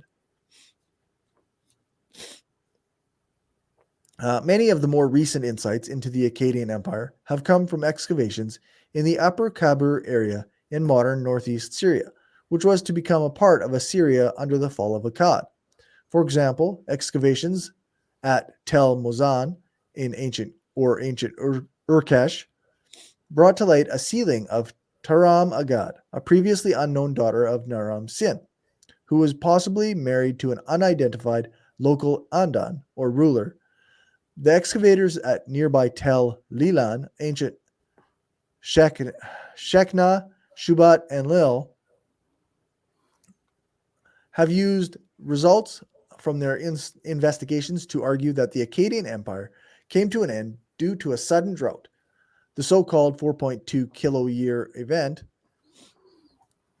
The impact of this climate event on Mesopotamia in general and on the Akkadian Empire in particular, continues to be hotly debated. Excavation at the modern site of Tel Brak has suggested that the Akkadians rebuilt a city, Brak or Nagar, on this site for use as an administrative center. The city included two large buildings, including a complex with temple, offices, courtyard, and large ovens. The Akkadian period is generally dated to 2334 to 2154 BCE, or 4,356 to 4,176 years ago, according to the middle chronology. The short chronology dates of 2270 to 2083 BCE, or 4,292 to 4,105 years ago, are now considered less likely. It was preceded by the early dynastic period of Mesopotamia and succeeded by the Ur-3 period, although both transitions are blurry.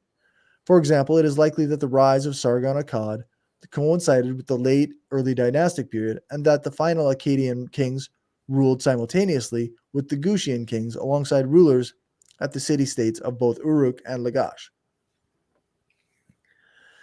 The Akkadian period is contemporary with EB4 in Israel, EB4A and EJ4 in Syria, and EB3B in Turkey. What is EB? I don't know. It's probably some type of date. I don't Yeah. EB, I don't know. Pre-Sargonic. I think stop for a second. Yep. I think that's why it's sometimes confusing because they'll change stuff. BP, which is before present, which even that is a problem because if you go look it up, it's before 1950 or something like that. But then some people, when they write it as right at the 2000 and consider that present. Wow. I see a lot of writers, they'll say BP and it should be, if you go read it, I think it's the 1950s or something. can't remember exactly why, but it has something to do with like carbon dating or something. Right. The invention of carbon dating or something. But that's not how a lot of people write it. They write it right as, the old, AD or whatever. They don't say that. They just put BP, and then So to me, and even that's weird, because when they put it, then they'll just put they'll add 2000, or they won't add like the year, like it's 2020. It's like when I say things, I always add 2020 because that's what it's correct. Right. So, this goes back to a problem in general, that everyone's using these different things, and that little variation does not give rise to justifications of Christians or other religious people saying that you can't trust science. Of course not. Yeah. Even like when you're saying the chronology, they don't know. Okay. They know it's in a general time frame of, say 3,000 to 2,000 or whatever, or 4,000 to 3,000. Right. That doesn't mean that it could be 10,000. Right. You get my point? So what all the science will say is that we don't know. Right. But they do have a range, right? They do have an idea. They just don't know the exact. And so just because I personally don't know what that abbreviation is, maybe if I went and researched more, which I didn't. Like I told you anyways, I'm more skilled at the more older stuff. All this younger stuff is a lot more unfamiliar to me, obviously more familiar to me than it is to you. Yeah, much so. Because I know some of what the things are without even looking it up. Like, oh, I know what that is. Right. So, but that's also because it's older too. Starts older, then it becomes this stuff. It's just an evolution. Well, evolution. Yeah. What's shocking. Well, like I told you, after researching, all the religions from throughout time, what I realized is this is all culture. It's a cultural product as much as language is. Right. Yeah. Cultural stories, whatever people say, this is my culture's stories. Yeah, that is what religion literally is. Yeah. That's where it came from. That's where it started. And that's where it evolved. Literally is like, oh, Damien, you understand religion and culture are different. I'm like, no, you need to understand they're not. Yeah, that's right. Yeah. But so anyways, I'm just saying that in general, like we talked about before, about we're going to do a video one of these days soon on, pseudoscience and pseudo history and pseudo archaeology.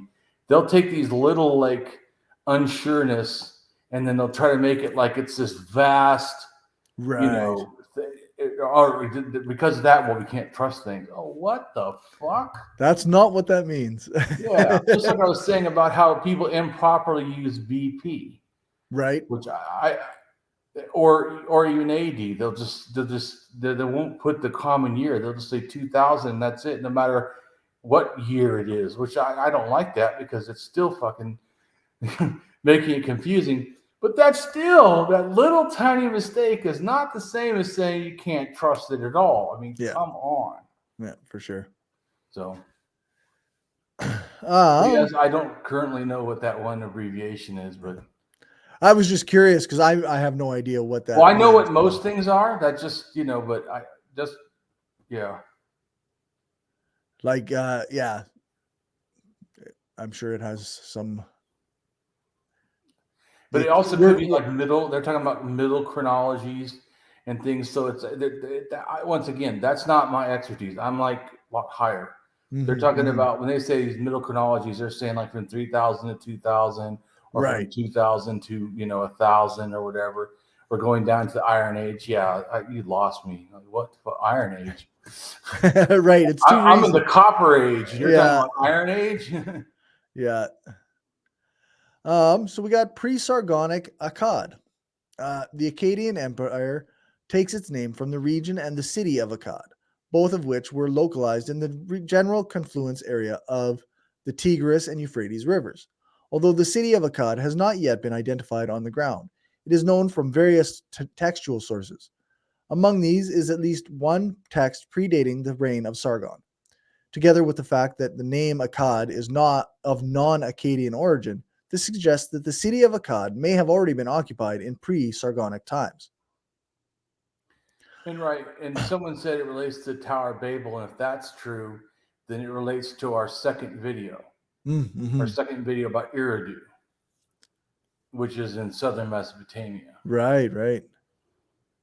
Because there's a belief that Eridu relates to the Tower of Babel. Okay. But who knows? I mean, yeah. But what we do know is the Bible's bullshit. Yeah, for sure. Sargon of Akkad. Sargon of Akkad defeated and captured Lugalzagesi in the Battle of Uruk and conquered his empire. The earliest records in the Akkadian language date to the time of Sargon. Sargon was claimed to be the son of Le-Ibam or Ital Bel, a humble gardener and possibly a Herodul, or priestess to Ishtar or Inanna. One legend related to Sargon in Assyrian times says Pause 1 second. Oh, yep. Because I know people don't understand. So what he's trying to say is he had humble origins. Okay. Right. Why this is related is in Indo-European languages, a lot of times the king is supposed to be part of what they consider the three main segments of society, like with the gods or god rulership or kings, and then with, in a sense, like the scribes or the intellectuals or whatever. Maybe it's broken down something. I'm not 100% on, but it's three things. And the other one is that the peasants are like the common people or whatever. So you say, in other words, I'm one of you. I'm of the people. Yeah, it's always, politicians always got to be from humble origins, right? That's my point, is that if you don't understand how kingships and stuff were doing and other things, like including, like I said, the Indo-Europeans, which relates to later English, that being of the people was a big deal, because then, in a sense, you not only had the God saying, you deserve to be king, in a sense, you're of the people, so you have a right to rule the people because you're one of them or whatever. Right. So gives you, I'm just saying, so I don't know that exactly that relates to that, but I do know that a lot of these ideas, even Indo-European or types or related to them, also is all over the Middle East and over China and stuff. So it's all over Eurasia. To me, this similar type of thinking, because people are moving around and spreading these ideas. Makes sense. And a con man loves to hear how to do a good con and then goes and practices that con. Yeah, that's right. One legend related to Sargon in Assyrian times says that my mother was a changeling. My father I knew not. The brothers of my father loved the hills. My city is Azupiranu, or the wilderness herb fields, which is situated on the banks of the Euphrates. My changeling mother conceived me. In secret she bore me. She set me in a basket of rushes. With bitumen she sealed my lid. She cast me into the river, which rose not over me. The river bore me up and carried me to Aki, the drawer of water. Right. And if you ever heard the story of Abraham, right, he was put in a basket and done down the river. No. Is that Moses? No, we have Moses. Yeah, sorry. Moses, correct. But I'm just trying to say is you start to see that these bullshit themes. There's a parallel here. Yeah, Moses. Yeah. Thank you for correcting on the Bible. That's good. It's one of the few things I actually know. You're like, I'm so lost in this. Yeah, but wouldn't you say that like you understood a little bit that you're starting to get this? Yeah. It's there's always seems to be these parallels between ancient power structures and modern power structures. Exactly. And that's why I wanted to, even though I don't care, because I care about prehistory, I don't as much care about this stuff, but I realize if I don't explain this stuff, that people nowadays won't get it. Right. Yeah. Because they hear me talking about long time ago in a galaxy far, far away. Yeah, and they think of it like I often think of like a friend of mine that I talk to about anarchism, and he says like, so sure, anarchism happened in communities like thousands of years ago, but we're a long way from that. And it's like, well, but are we really? Like in the grand scheme of things, like power structures from 4,000 years ago really look a lot like power structures we have now. Oh, they do. And now, I would say this in general, though, to your friend or anyone. Let's say that anarchism never has happened, and I do believe it has. mm-hmm. But let's say it's never happened. Does that mean that the ethic of caring about everyone's equal is somehow limited because it doesn't happen yet? Right. There was a time when nobody could understand not having slavery. Right. Crazy, not having slavery. How will we run society without these people that do our bidding? Right. Well, capitalism figured that out. Yeah, that's true. You just basically make them wage slaves. Yeah. But no, but my point is that didn't remove the ethic that we shouldn't have slaves. Right. So I just find it a complete fallacy. So you're saying that justice and equality, everyone's equal and in control of their own life, and that we all help and benefit each other, because that's never happened doesn't mean it fucking shouldn't. Right. Yeah, absolutely. I'm currently working on a video essay or possibly a series, because it looks like it might be too much. It was always best.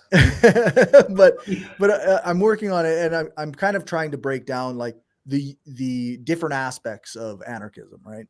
And like we have our theory of the future, which is what we want to turn the world into, how we want things to look.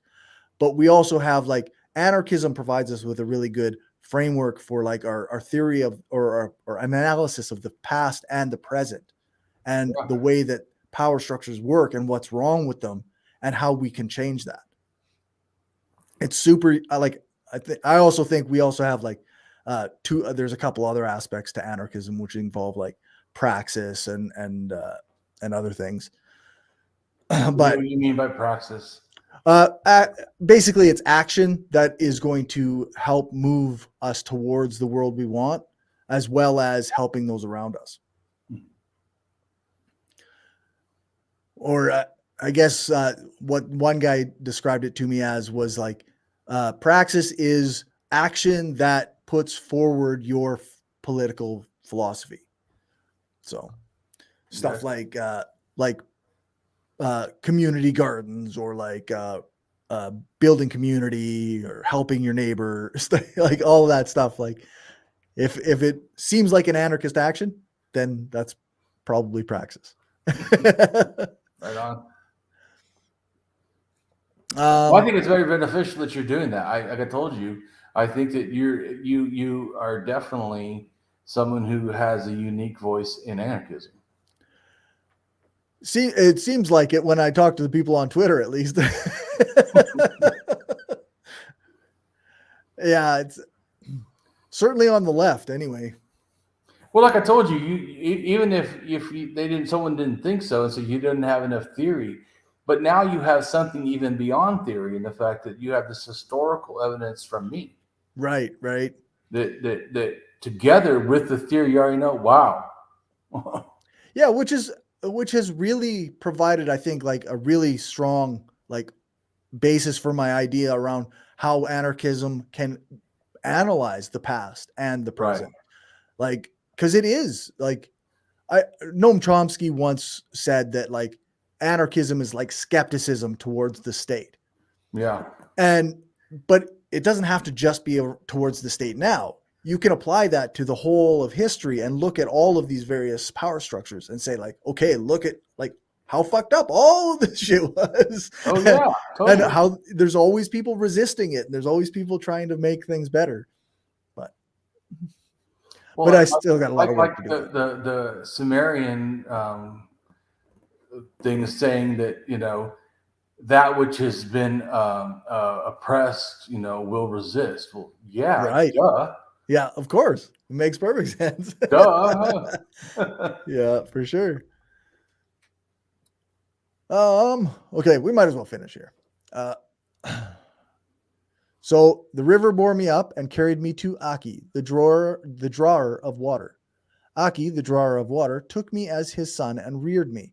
Aki, the drawer of water, appointed me as his gardener. While I was gardener, Ishtar granted me her love, and for 54 years I exercised kingship.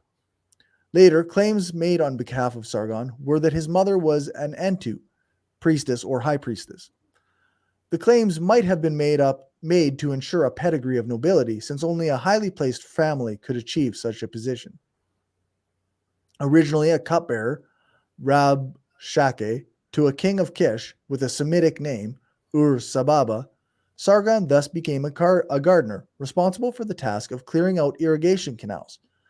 The royal cupbearer at this time was in fact a prominent political position, close to the king and with various high-level responsibilities, not suggested by the title of the position itself. Which sounds a lot like the Noah story. Right. That he had this high position that was next to the king, like in Egypt, right? It supposedly was the king, his wife, bore him, and so he was almost like a son of the king. Yeah, for sure. Yeah. Damn.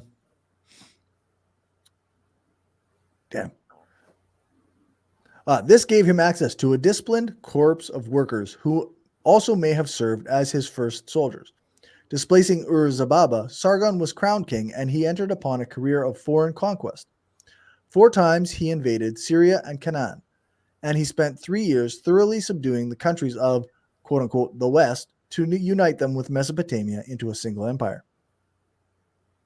However, Sargon took this process further, conquering many of the surrounding regions to create an empire that reached westward as far as the Mediterranean Sea, and perhaps Cyprus, Kaptara, northward as far as the mountains.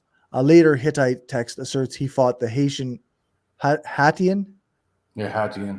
king Nur-Dagal of Burushanda, well into Anatolia, eastward over Elam, and as far south as Magan or Oman, a region over which he reigned for purportedly 56 years, though only 4 year names survive.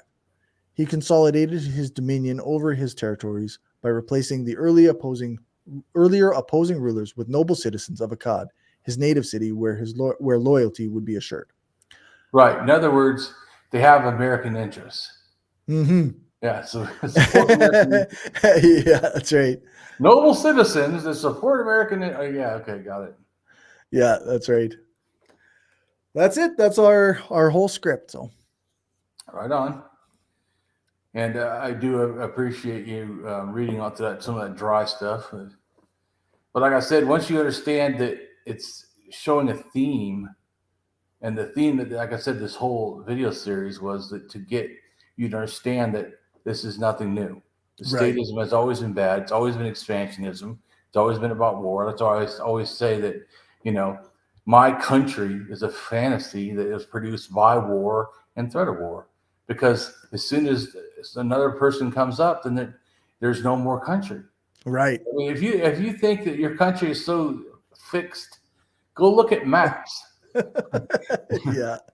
You think like the state of Canada and the U.S., like really we haven't even been here in North America for that long in the grand scheme of things. And these borders, like you say, they haven't been set for like more than 150 years, right? Yeah. But I'm saying Europe is even worse. Go look at Europe. I mean, right. Lines, even after World War II, drew some new lines. There was no such thing as, and even like when Britain owned India, there was no Pakistan. Yeah. Yeah.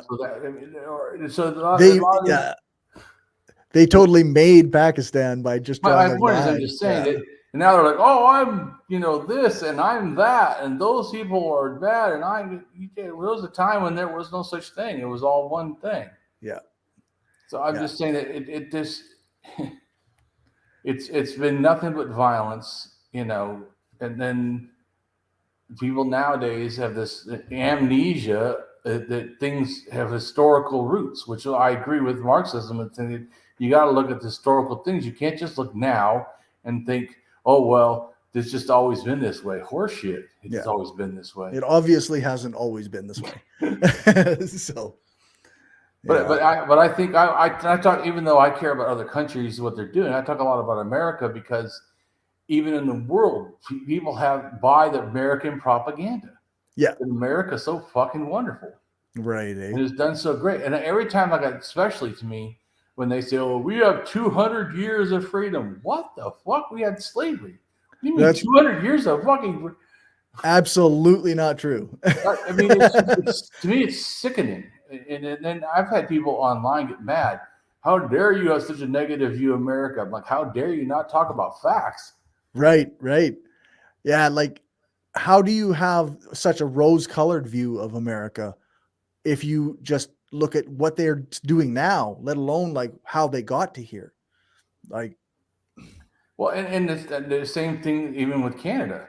Oh yeah, people have this rose-colored view that Canada is even greater than America in the sense that you haven't done anything wrong at all. And I'm like, yeah, let's ask the native people if they feel that.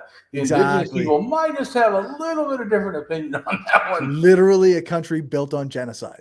Yeah, I'm thinking Egypt, maybe. Or I guess one guy, he was from Australia, and he told me, oh, well, we're not as bad as America. And I'm like, really? Let's talk to your fucking native population. Only in 1973, I think it was, or 1976 or something, I can't remember exactly, that you stopped calling the indigenous people of Australia, which is not coming to me right now, Aborigines.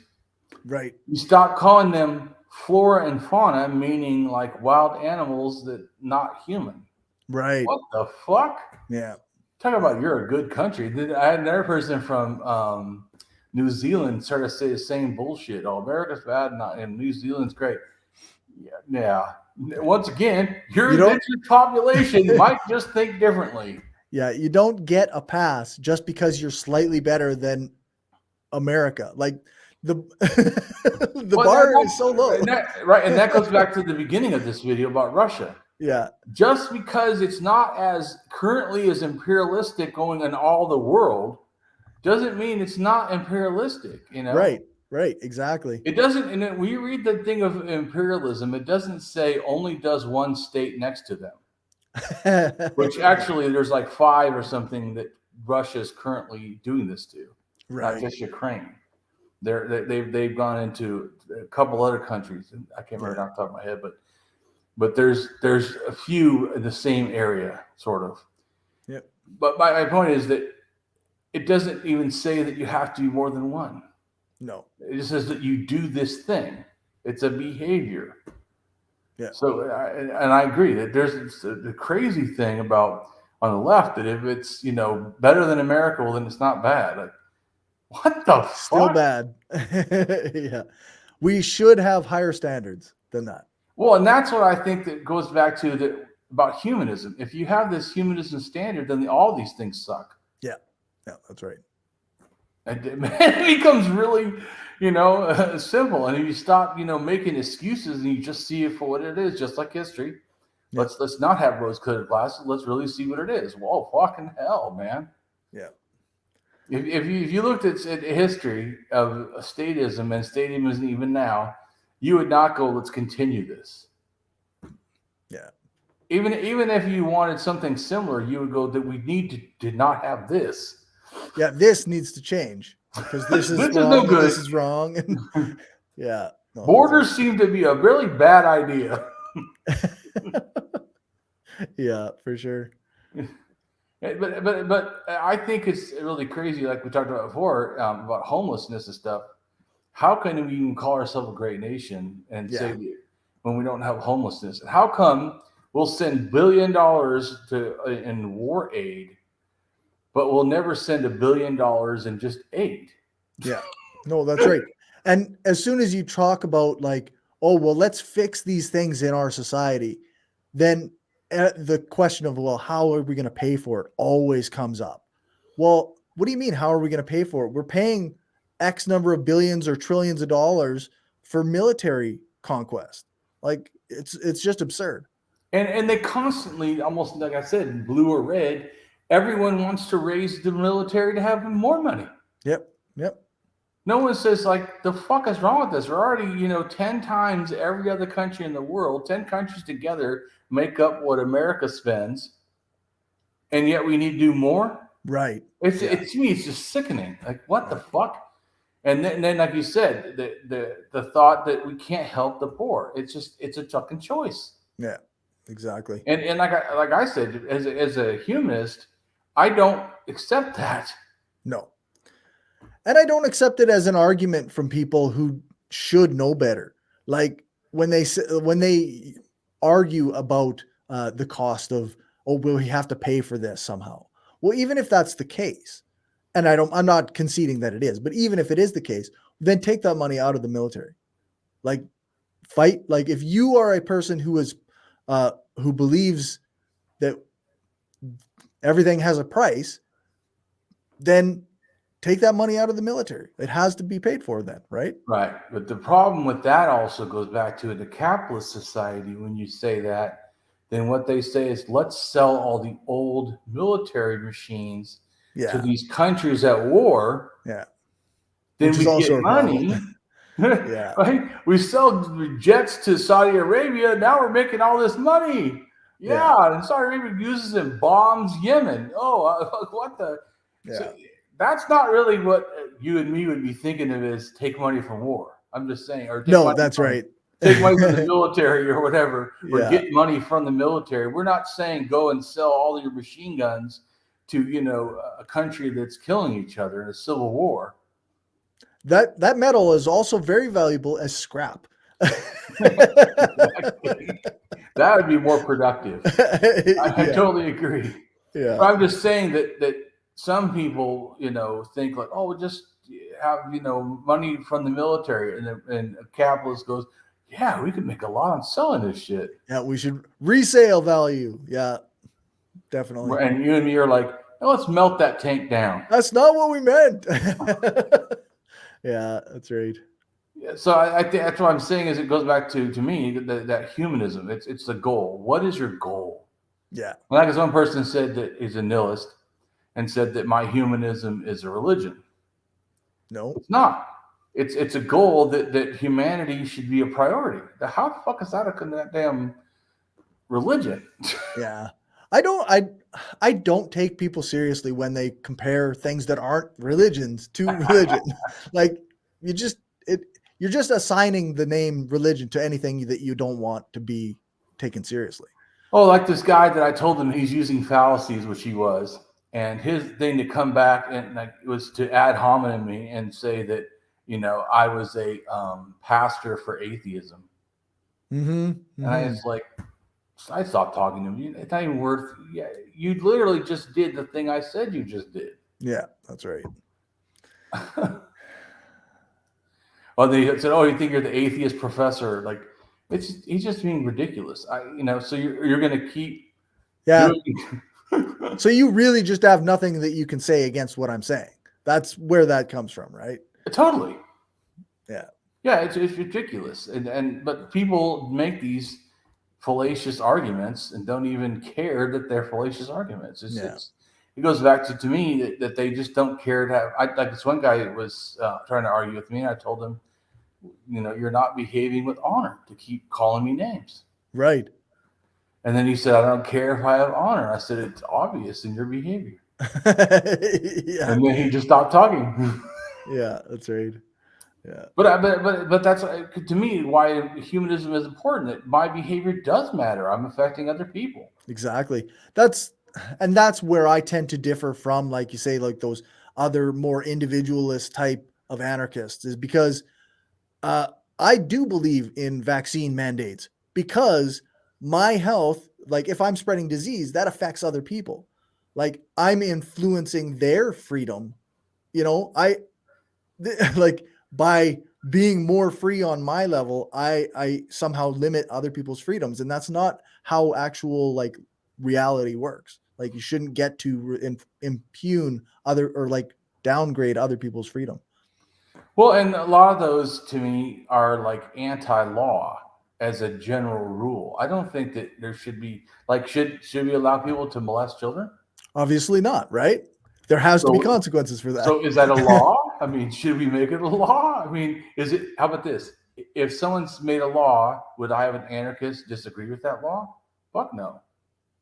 I wouldn't disagree with that law. Okay. It's not freedom. Did I lost you somewhere? So you said it wasn't freedom, which I agree. Go ahead. Yeah, it's not freedom to dominate other people. That's not freedom. Which is exactly why anarcho-capitalists are wrong about what anarchism is too, because they are okay with domination in the workplace. Like it's not anarchism if somebody's dominating other people. Well, I had the one guy tell me that he doesn't believe in violence and war and stuff, but he has a machine gun, and he said because it's legal, and so he wants to have it, and doesn't want the government to take it and stuff. Anyways, he said that if he saw someone be a child molester, he would murder him. And I'm like, so you are for murder? Yeah. I mean, and also he doesn't want laws and rules. Well, was there a law and rule about not doing that? I mean, if you see, would you have a problem if I made a law that said don't do that? You just said you'd kill someone. How can your logic be you shouldn't do it? A law would be bad if killing the person is good. Right. Yeah, like a law or some other form of like stopping people from doing that. Like the whole point that I think is like we're trying to prevent those things from happening. And sometimes rules or laws within a community can do that. Now, I'm not a pro-prison person or a pro-cop person. And I think many of the laws that we currently have are fucked up and incredibly weird and meant for power. But that doesn't mean that I think that we should have a rule that says, oh, well, you're allowed to molest children. Like that doesn't make any sense. Why would we have that? Right. But also you shouldn't murder people. Yeah. I'm just saying that to me that anarchism is not that there's no rules. It's just there's no rule giver. Some person, and I think to me as an anarchist, like I said, almost about skepticism, but I would just always say it's a reason thing for me. But right. Not that I never do skepticism, but I don't start there. Yeah. It's unreasonable to me to say that you can have a law that violates my human rights. Right? Yep. Right. So that's unreasonable. I don't have to be skeptical about it, but I agree. You could take the skeptical thing and say, I'm skeptical of any law that violates human rights. Yeah. Yeah. Which is also, that's also fair. Right. So I'm not disagreeing. That would be reasonable too.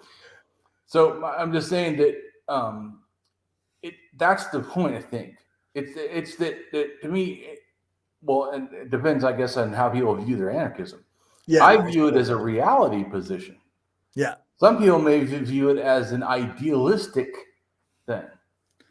I think the only idealistic thing is that we should have human rights, but that's actually a reality thing, caring about real people. So it's still back to realism. Yeah, that's right. I mean, the only idealism I think that I think associate with anarchism is the ideal of human flourishing, right?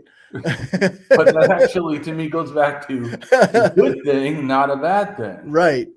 Yeah. But and Greeks talked about, I don't know the word, emporium or something, which has to do with basically goodness or good spirit or human flourishing. And which axiology, in a sense, is the value of that, as and not just as a tool, which a lot of times I use it as to analyze things, which actually science uses as an analyzing tool.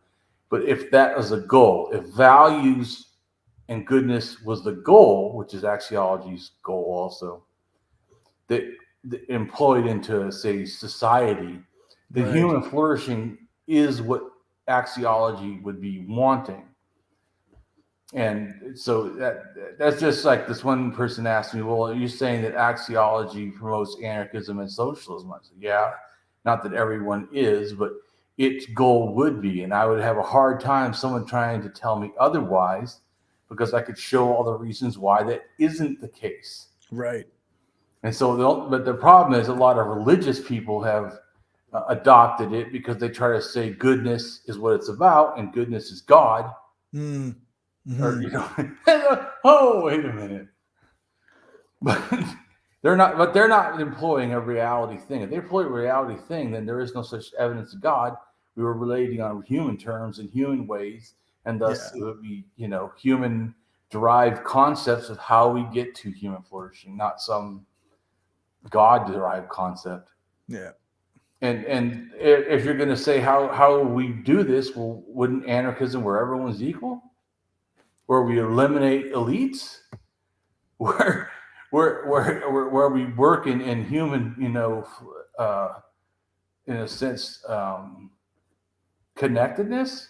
Right. Because I feel like people think that somehow anarchism as a political philosophy is about, you know, only the individual or something. That's an individualist opinion. That's right. Not an anarchist opinion. Yeah. Anarchists, no matter the thing, unless it's your individualist thinking, are all going to be similar. No matter what kind it is exactly, it's somewhat similar because it's a similar type of a thinking. It's like saying socialism. Well, it should match up to what the goals of a socialist society would be, or communism. Like I said about Marxist-Leninists. Yeah. No matter what they think before, the goals should be the same, right? Communism is stateless, eliteless, or whatever, or classless and moneyless. Yeah. So that's what it is. No matter what you fucking want to throw these other things, okay, well, you've got to end up with this, right? Right. Yeah. You have to end up there, or else it's not communism. That's the point. And some people will say it's higher communism or whatever, or final stage communism or something. Well, actually, it's just communism. Your stages are not part of communism. Yeah, they're not communism. You're just saying that these are the stages that it will take to get to this other, you know, actual communism. Right. Yeah. It's like I said on Twitter the other day, like if you've ever used the phrase, in an anarchist world, you'd be killed first, which is something you hear from anarcho-communists a lot, then you don't actually understand anarchism, because in an anarchist society, the most vulnerable people would flourish in the same way that the rest of us get to. Right. And a friend of mine said, well, it kind of depends on how it all shakes out, doesn't it? And that's sort of true, but except if it doesn't shake out that way, then it's no longer anarchism. Like, I know that that seems like a self perpetuating circle of thought, but literally once that, if it doesn't become that, then it's not anarchism anymore. I agree. That's why I said, to me, anarchism is to me deeply humanistic, because it's saying the human has a right.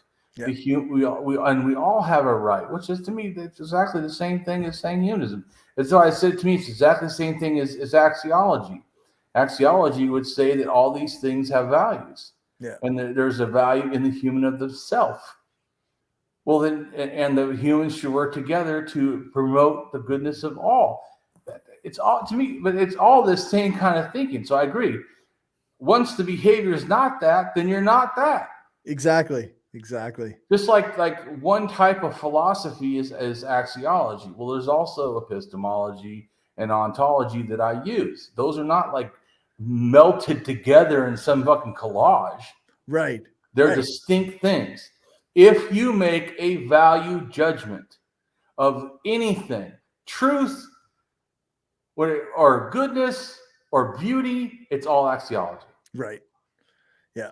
It is the judgment, the conclusion. So, in a sense, ontology is when you're asking what something is. You're not making a judgment. You're totally unbiased. Or should Right. Should be. At least how I use it. Ontology is a questioning. It's a searching. Science does this. They don't start with, I know. They start with, let's look first.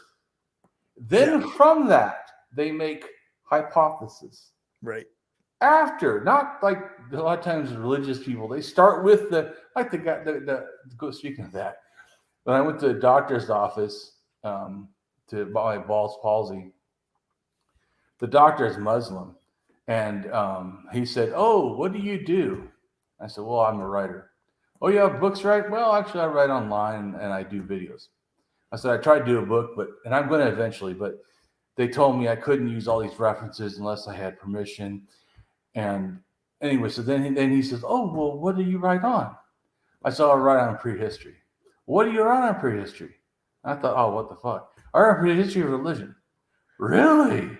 "Well, I'm a Muslim, and I'll tell you my belief in the evolution of religion." I thought, "Oh God, that's what I work on." And so I listened to 15 minutes of him giving he said from 10,000, there was a deity. You have to assume there's a deity. I'm thinking, why do we have to assume there's a deity? You already start with a total fucking fallacy. We assume there's a deity, or like some of the philosophy tries to sneak God in and say, "Oh, see God, we prove God from philosophy." See God. Yeah. If a God is real, then blah blah blah blah blah. Oh, that's God is real. Yeah, that's no, right. what the fuck? You started in a weird place there. Started wrong. I don't agree with your first proposition that there is or possibly a deity. No. Yeah. And he's like, "Oh, there's a deity of 10,000, and he gave the stuff, and they corrupted it, their own egos and wills, and made it multiple deities. And then he gave it again, and say 7,000, and then they corrupted it again, and then he gave it at 5,000, and they corrupted it again, and then finally the true one is Islam." I went, "I would like to show you what I think of religion." Because I didn't hold my tongue. So I took a pen. I gave him 10 minutes of what I think. Well, 100,000 years ago in Africa was the invention of animism. And animism spread out throughout when humans left with human culture, because that's what it is. Yep. It spread out through southern route, right, first, and went all the way to Australia and China. And China 60,000 years ago, and probably about 70 to 60,000 years, or at least this branch of, not that there wasn't older ones, but at least this branch that brought animism is what I'm talking about. Right. Because, anyway, so animism was brought, and then we see graves at 55,000 years ago in Lake Mungo region of Australia that match almost exactly to how people are buried in Africa. With the animism. So it shows me the animism comes first. Boom, all the way, uncorrupted. No totemism, no nothing. Wah, boom. Yeah. Then, I explain that to him. Then I go, then people go, another branch shoots off into the Middle East about 55,000 years ago that mingled with the Neanderthal, and maybe then started picking up totemism. I don't know, but for sure, multiple shots went into like 4 or 5 agrarian, and even one, I can't remember the name exactly, but it starts with a B. It goes up, it's almost straight up. Can't remember on top of my head now where, but it goes up into Europe. And then eventually someone also goes to Siberia by 45,000 years ago. Is the oldest in the sense. Eucharist man or something. That DNA is the first of R. And R, right. Yeah, R is real important because Indo-European language is later. But anyway, but that goes way up there and does nothing and dies off. But in a sense, but at least that one Eucharist man died. More people went down. But so the people though that go into Europe from the Middle East through Turkey and all that, into the Balkans and then into Europe. When they go in like it's spurts every 10 years, like and then another 10 years, sort of, And I think that it's that because once in Germany, like they're all kind of coalescing almost at the same areas. I think that multiple different clans, when you start realizing, because the years, and some have already been there, so they already make their own. They're starting to evolve in a sense, their ideas. And then the new ones come in and they kind of do it. And then another one comes in, they kind of do it, or have some of the older beliefs, the animism with nothing. And so all these ones are hitting each other. And I think that inspires this new thing. And certainly I explained this to the doctor that while I think it's at 50,000, certainly by 40,000, there is genetic evidence that we stopped having sex with our families, or that men stopped, fucking the daughters or whatever and getting them pregnant. So someone's telling them not to do this, or enforcing laws, enforcing that this can't happen or shouldn't happen, or there's some moral theme being shared that inspires people to, I shouldn't do this. Right. Something, right? Which to me, totemism is about moral themes, about who you can have sex with and who you can't. It's about the sacred and profane. Anyway, so I would show them, see, this happened. And then these people, they went over into Siberia, and by the time they did this, Russia and Siberia, they turned it to shamanism. And he goes, what's shamanism? I thought it was really good that he was asking questions. He asked me what totemism too. I thought, well, it's good that he's actually listening and asking questions. And I said, well, shamanism is, think of it in the fact like healers, like people believe that you can pray and heal people. That's shamanism in a sense. That's why shamanism, some people say, is more like animism, in the fact that some parts of it are less harmful, because it's some of its goal of shamanism, unlike totemism, is more like we're the clan, only we matter, or something close to that. Right. Can be. Not that, once again, don't be mad that there's such, or say there's other totemism that doesn't do that. Yes, probably. But I'm saying that, but in general, it's very focused. So even when some people say, well, some of that the totemists, in a sense, could have produced communism. Well, I mean, you mean inside their own clan, not as a global attitude. So, but and it's about who you can do, sex with and whatever. Like I said, it's about control. So it's about laws and control. Before that, like animism, there's not really laws and control. Although they don't, in a sense, do this a lot of fucking with their things.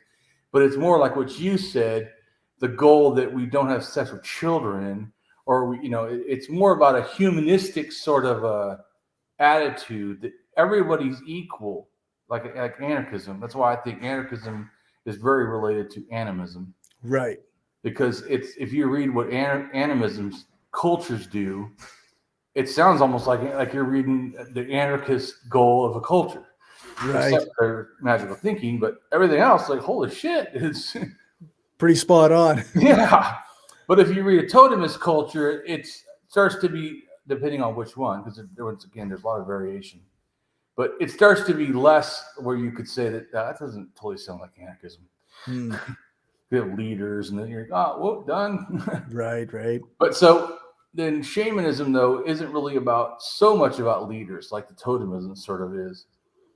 That's why it's closer. That's why some people think it branched off of animism, which I do think it had a big shot of animism, because R had shot up, to me, pre-totemism. So the people up there were animists, right? Not totemists from Europe. You know what I'm saying? Because totemist comes over to there with shamanism. It's a mixed by. Anyways, I don't go into all of that right now, but I said to him that that shamanism to me happens about 30,000, and I said, and then the people from there from Siberia go down into the Middle East, and are down in the Middle East at least by 17 to 18,000 years ago, right? And also there was an earlier one that shot down 30,000 years ago. And which relates to the animism that may have mixed when it came down with totemism, and then brought, in a sense, this totemism animism mix. But then they just keep kind of told them they just keep coming again, and they come again from Siberia, and all of a sudden they come relates to some people from China. And I said that these ideas just keep coming into the Middle East. Right. I said then the Middle East, and he kept going, well, when is Abraham? And I said, well, Abraham's, the stories are like 4,000. Oh, okay. I said, not yet. And then I said, then the Indo-European language is at 7,000, and that has to do with a lot of these languages and religion, beliefs, and cultures. And he's like, oh, is that a time where it begins the stuff that relates to the Bible. Is like, well, maybe a little bit, but no. That stuff, okay, 65 or 6,500 to 6,000 years ago, or actually to 5,000 even, people from Iran and Turkey migrated into northern Israel. And sometime around 6,000, this new language of Semitic happens. Right in the Jordan, Israel area. So to think that, and it was almost in the path of where they would have been coming from Turkey and Iran. So to think that has no relation to it, I just find that to be odd, but there has to be some. And then some of the stories do match. So I told him, yes, I think that in a sense, I don't think it's the same as the Indo-European, but to say there's no influence, I think is just wrong. Yeah.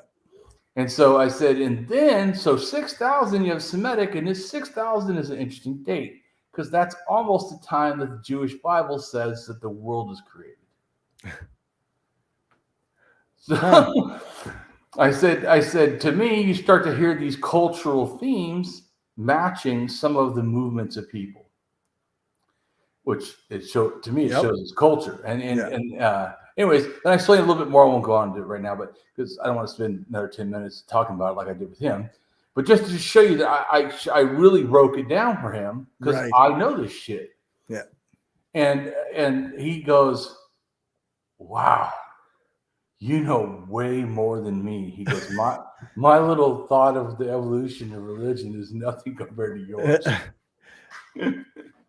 And I thought, it's good because I think he had a chance to evaluate in a way that he never would have done himself. Right, eh? Yeah. Yeah, for sure. No, it's good. Yeah. And wouldn't you say that after hearing some of the stuff that I've told you and you've read and whatever, that has it hadn't it affected how you see that stuff? Absolutely. It's really good to know more, have a longer view of history than this little segment that we've always been taught in our history classes and whatnot.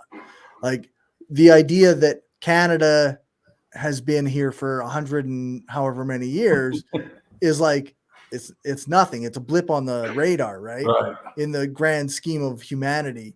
And it's just another, things change. So we know that stuff wasn't permanent. This isn't permanent. And it's one of the things that gives me a little bit more hope for the fact that things can get better. The world doesn't have to be stuck in this nonsense that we've got going on now. Yeah, totally agree. And that's why I think it is important. People think it's stupid that I've read so much about the past. Who cares? And I'm like, dude, literally, it's actually helped me understand the future better. Yep, exactly. Yep. It shows me what's possible for the future of humanity.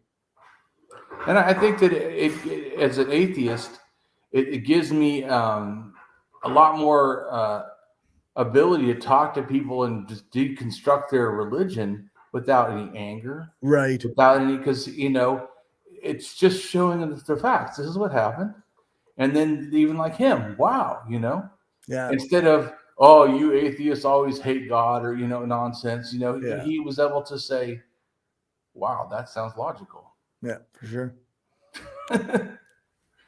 So, right on. Well, go ahead and tell us about your stuff you're doing and all that, and promote yourself. Follow me on Twitter @SkepticalLefty. The show is The Mind of a Skeptical Leftist. I mainly do interviews, but I'm working on some video essays now. And then I've got, I'll probably do some blogging eventually too. I'm always reading and I'm always learning. So yeah. Right on. Well, I appreciate your time and I appreciate everyone checking it out. Awesome.